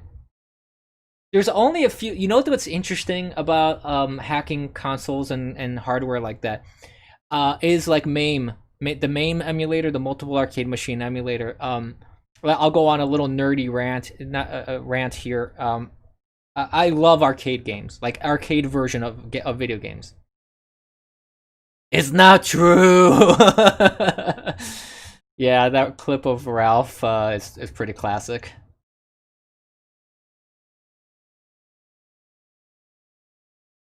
I have an old PSP. I don't have the Vita, but I do have an old PSP, which I flashed the OS on it, and I can play like emulators and all sorts of stuff on it. Yeah. So I love the PSP, but now that I hacked the Switch, I have a hacked version of the Switch. I haven't played my PSP anymore. Oh hey, look at that! I do have 28 views. Yay! I punished Ralph, by the way. And that also doesn't count the viewers that I have on Periscope and YouTube and DLive. Which I don't know if I have any on DLive or Periscope. I do know I have a couple on YouTube. So I want to thank those watching on YouTube very much so. I appreciate it. I'm not forgetting you guys. But what was I? Oh yeah, the multiple arcade machine emulator. The very interesting and fascinating thing about those things that you know, arcade machines use these standard boards, so they could be kind of interchangeable with cabinets. They're called JAMMA boards, JAMMA. It stands for something I can't remember what anymore. What the Ralph retort? I know that the Ralph retort gets about 130 views when they stream. Or are you talking about you specifically, Punished Ralph? Because if it's you specifically, I'm not entirely sure. How many do you get, sir? I really don't know. But going back to the arcades real quick, some of those JAMMA boards, because people were bootlegging them, they put all these like these scrambler chips and these encryption chips that are like incredibly difficult to reverse engineer. So you can bootleg an arcade, but it'll either be unplayable, or all the colors are wrong, or the graphics are all garbled. I'm sure you get a lot more than me. I know that my audience is limited, which is why I'm trying to stream more often to see if I can help grow. And if you want to help me grow, please follow me on DLive, Periscope, YouTube, and Bitwave. Hit the subscription and follow buttons and hit the notification bell. Thank you. But anyway,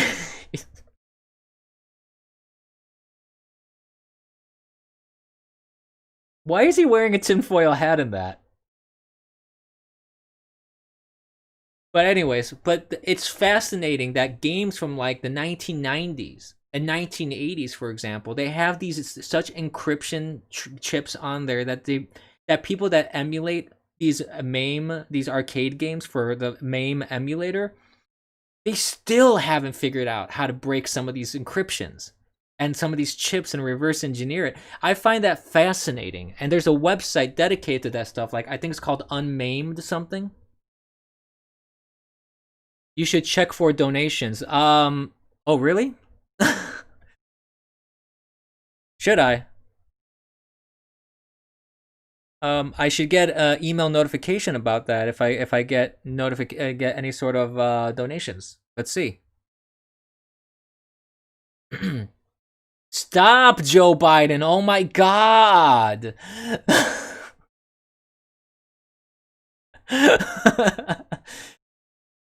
I don't need your help to grow, not in the way that you mean. No. Go away. Could someone get a fire hose on Joe Biden? The dude's creeping me out now. Thank you, sir. Yes. I received a donation. Thank you. I really appreciate that. Thank you, Senator Hitler, for your donation. Much appreciated, sir.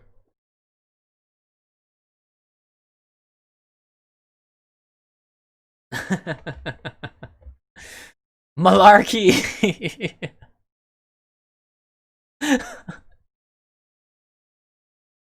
Stop. Oh God, Joe Biden. I can give you a donation if you know what I mean. Stop. That's so creepy.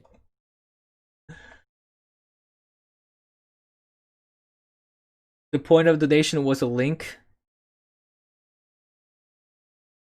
What link?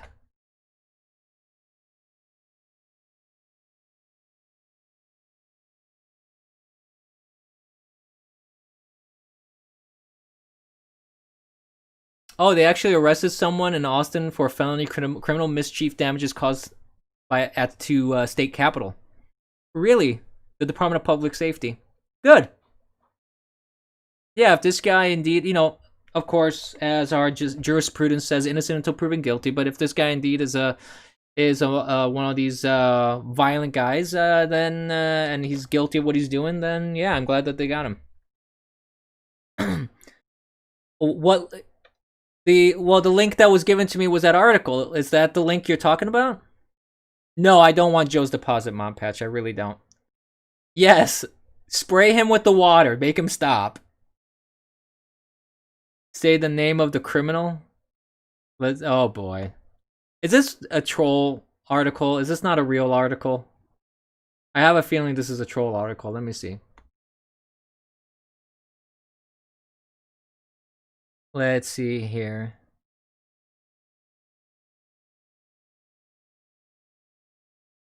As a result of his investigation, DPS special agents obtained the arrest warrant for a Keegan Dalton Godsey, 23, of Austin, Texas. Okay. So that's his name.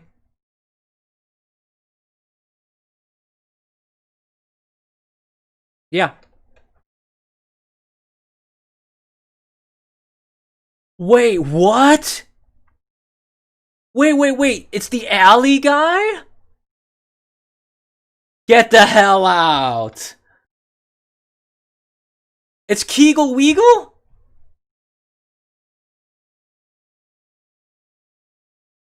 Oh, I was not aware that was him.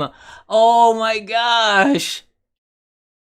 So there's maybe some people watching that aren't aware of what happened on Bitwave. So let me kind of give a reiteration here. So for a while, there was a incredibly popular stream on Bitwave that it was just an alley in Austin where this guy put out a speaker, a camera pointing at the alley, and he had super chats on. So whenever people could donate, his streaming would read out what the super chats would say, and I think he lost 3 or 4 pairs of speakers because people kept breaking them. They broke his window. It happened on Bitwave. It happened on Bitwave indeed. Oh my god, that's him.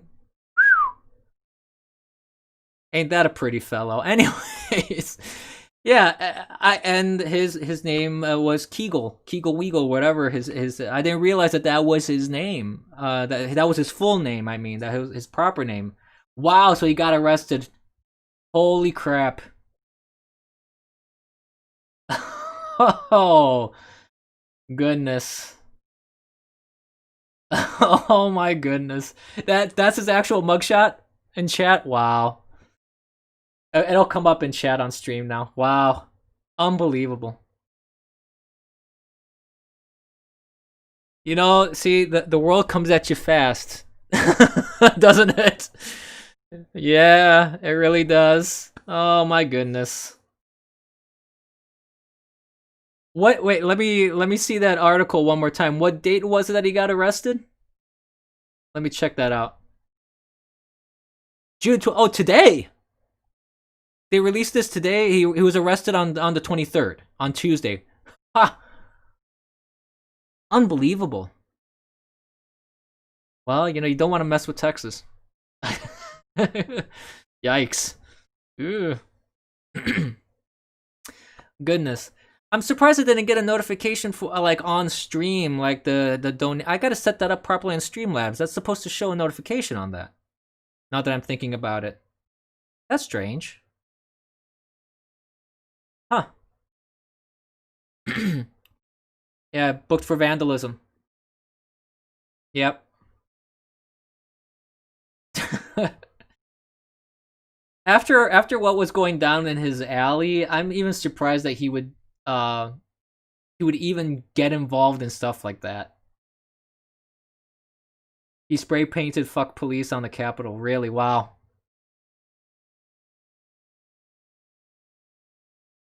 Wow. But it's a felony criminal mischief, yeah. It is. Yeah, you don't wanna the alley's reclaimed. I don't think it's wise to mess around with the law in Texas. I would just say that much. So it's not very smart of him to do that. It's not smart of people to be vandals generally, but it's not smart of him specifically to do that in Texas. It's very much not what you want to do. I would say so. Guys doing in chat is crazy.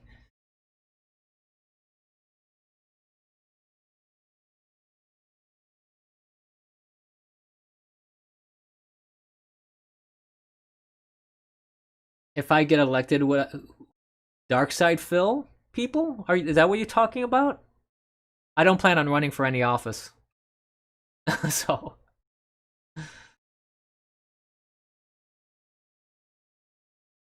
IDOC called the DPS about the evidence of his poor character, namely the alley stuff in detail. No, really? Come on.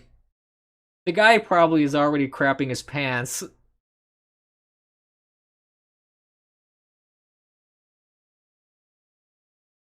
Yeah, he was getting a lot of donations for that Mandalorian. You're absolutely right. I wonder what he did with all that. Because people were constantly donating, so the stream would just shout out the most vile things possible. I wonder how much money he made off of that.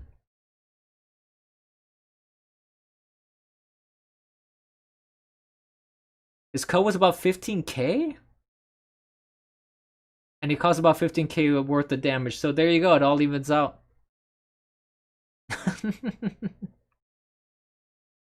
Goodness me.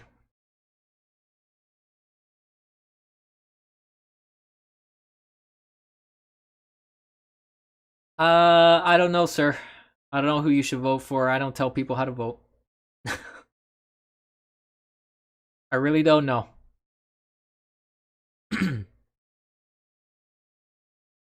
Don't know what to tell you.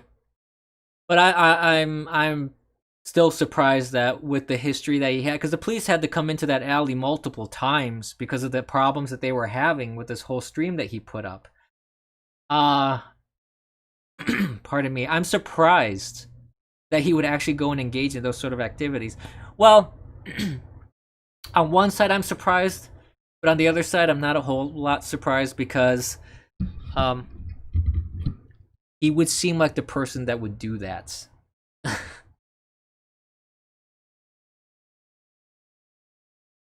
That's his mugshot? Wow, he had really long hair. Goodness.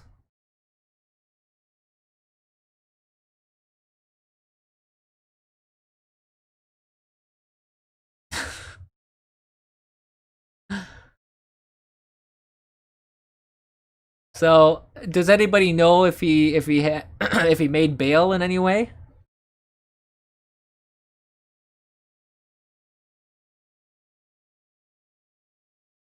I don't plan on schooling chat on anything right now. This is supposed to be more of a fun chat. I don't want to get into lectures or diatribes of that nature.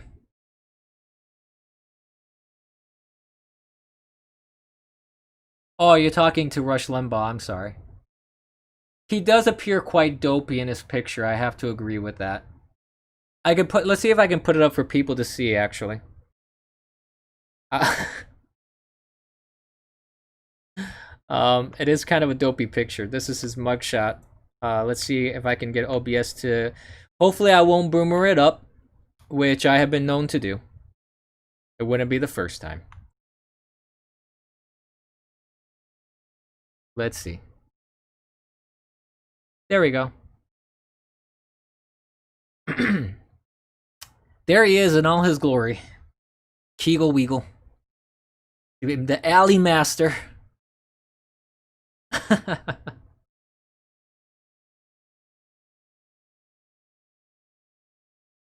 No, sir, I am not. I don't know why chat keeps thinking I am, but I am not, sir.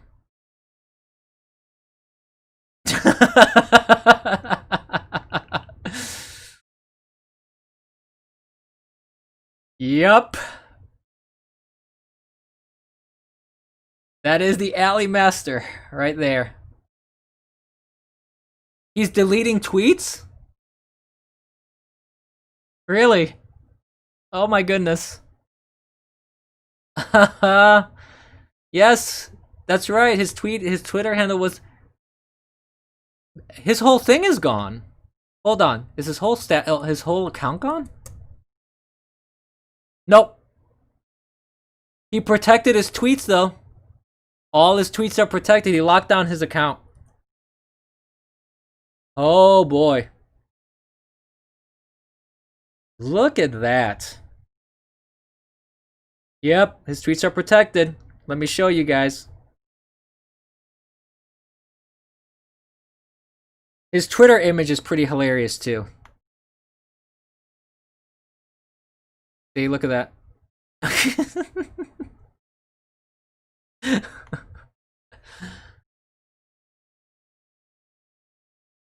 Tweets are protected.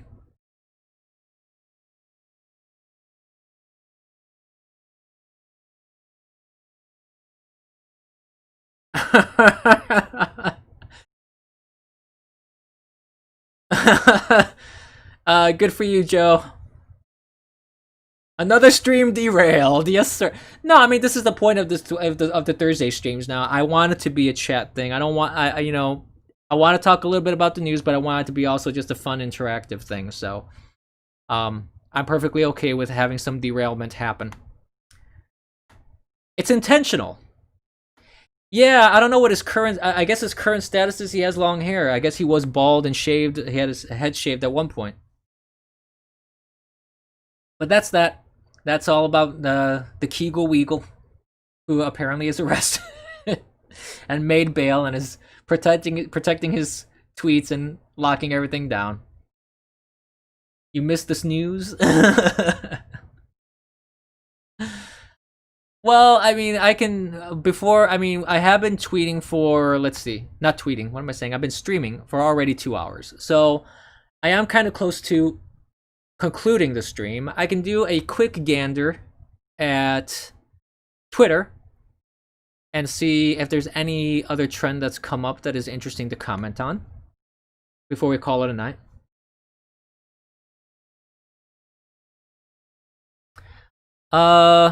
Let's see here.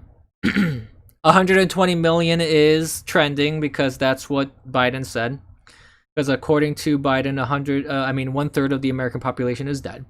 So there's that.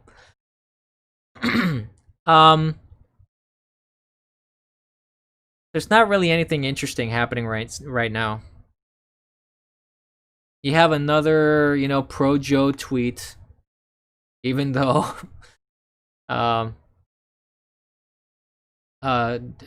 hashtag, a pro Biden hashtag that's trending as well.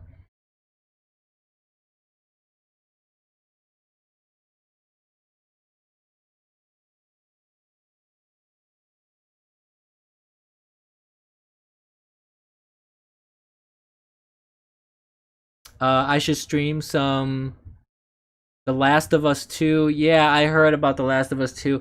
I tried the first one, The Last of Us. I hated the game, honestly. I didn't like anything about it. I thought it was incredibly boring. Really, Soldat? Marco Rubio said that Biden is senile in an interview this morning? I didn't hear about that. I would think that would trend on Twitter if that was the case. I don't think they're gonna do that. They've been propping Joe Biden up so much that I would find it incredibly hard to believe if they would just slip in a different candidate at the last minute. And I don't really think that would fly very well as well.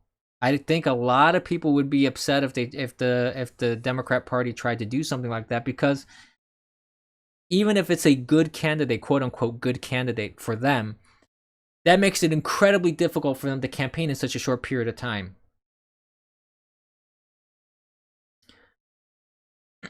Excuse me. It's getting to the point where I need something for my throat. I've been talking too much. I think that one of the things, this is just speculation on my point. I don't know. But I do think that they're banking a lot on the VP pick. I think they're going to try and prop Biden up as much as possible with his VP pick. But I don't think it matters who they pick at the end of the day, because the problem is the main attraction is going to be Biden. And the fact that it's very difficult for him to run and be coherent, and he won't even do more debates. He refuses to do more debates. And you have places like I mentioned, the University of Michigan backing out of a debate because they're trying to help Joe as much as possible, it seems. Because it's no mystery here. It's no secret that the University of Michigan is an incredibly left-leaning institution. So I don't know. I don't think they're gonna slip someone in.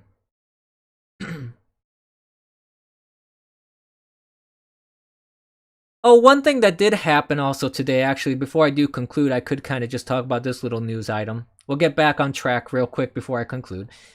Is that NASCAR released a photo of the rope fashioned like a noose, and I saw the picture. It does look like a noose. I don't know anything about the picture, but the thing is, in terms of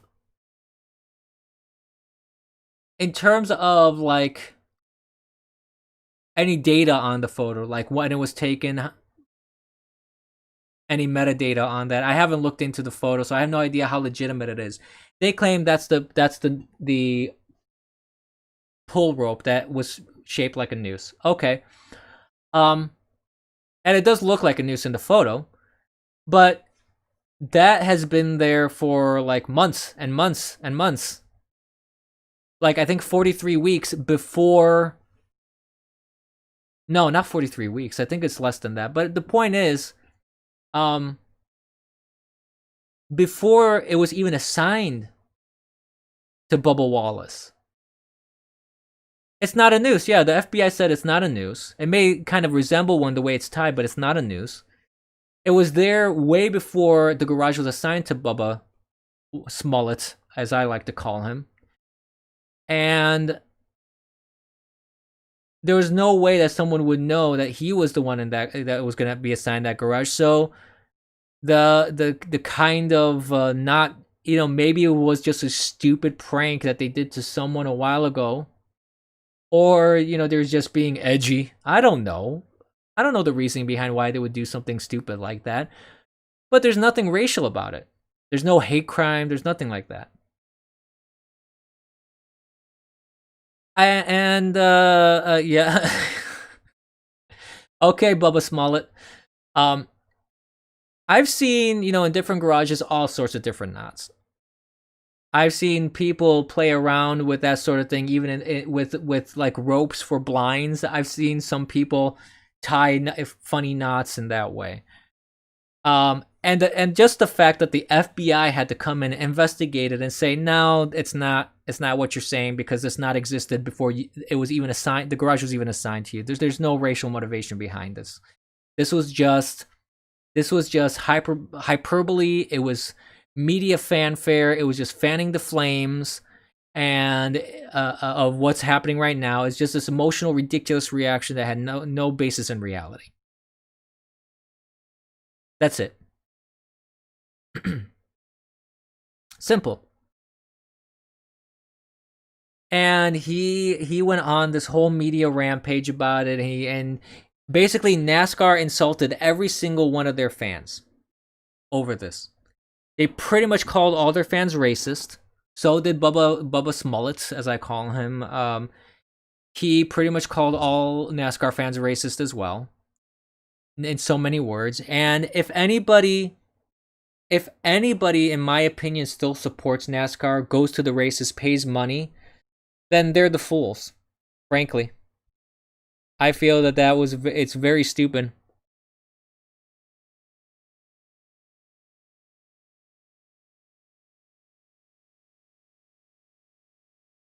So that's my point of view on that. I don't think anybody should support that organization anymore. I'm sure there's going to still be some diehard fans that are going to go, because there are. There are always going to be diehard fans for any sport. That's why football, the NFL still exists, even though their viewership has dropped so much. Nike took a giant hit in the market. Yeah, it's basically fake news.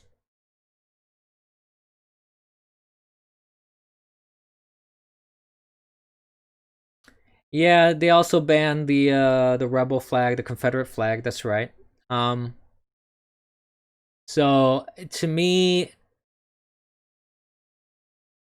I find it that they just have zero respect for their fan base, and I don't know why they're trying to be woke.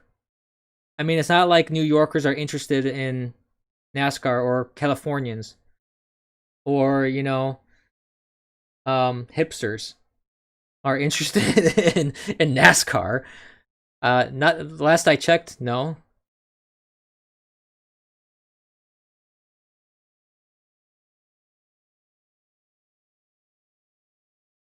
So I don't know. I think that it was very, very poor on the part of NASCAR to just run with the narrative without any sort of verification, insulting their fans. It was just bad. Bad all around. Bad acting on the part of Bubba Wallace, bad acting on the part of NASCAR. And if the fans continue to support NASCAR after all this, and they give them money, I think that they're being bad actors as well. I think that a message should be sent to companies that insult their fan base of that fashion, just like it happened with the NFL. They should. I am totally supportive if the fans will boycott NASCAR. It wouldn't surprise me if many do, and I don't blame them. I really, really, really don't. But with that, I've been streaming for about 2.5 hours now. My throat needs a break, and I want to say thank you so much for everybody for watching. Thank you for that donation. And I want to thank everybody on all the platforms that I'm on: Bitwave, DLive, Periscope, YouTube. Make sure you follow on all the platforms. Make sure you follow and subscribe and hit the notification bells. Support if you can. And tomorrow morning, I'm going to be on the morning stream. Make sure you have your coffee percolated and ready to go. That sounded terrible. But we're going to do another episode of the Abyss AM, 9:30 a.m. I'm thinking about switching it to 10 a.m. So we'll see if I make some time adjustments. But for the most part, stop, Joe Biden! Oh my god! Yes, I know what you mean. You're always ready to go, right? Yes. Oh, God Almighty. Anyways.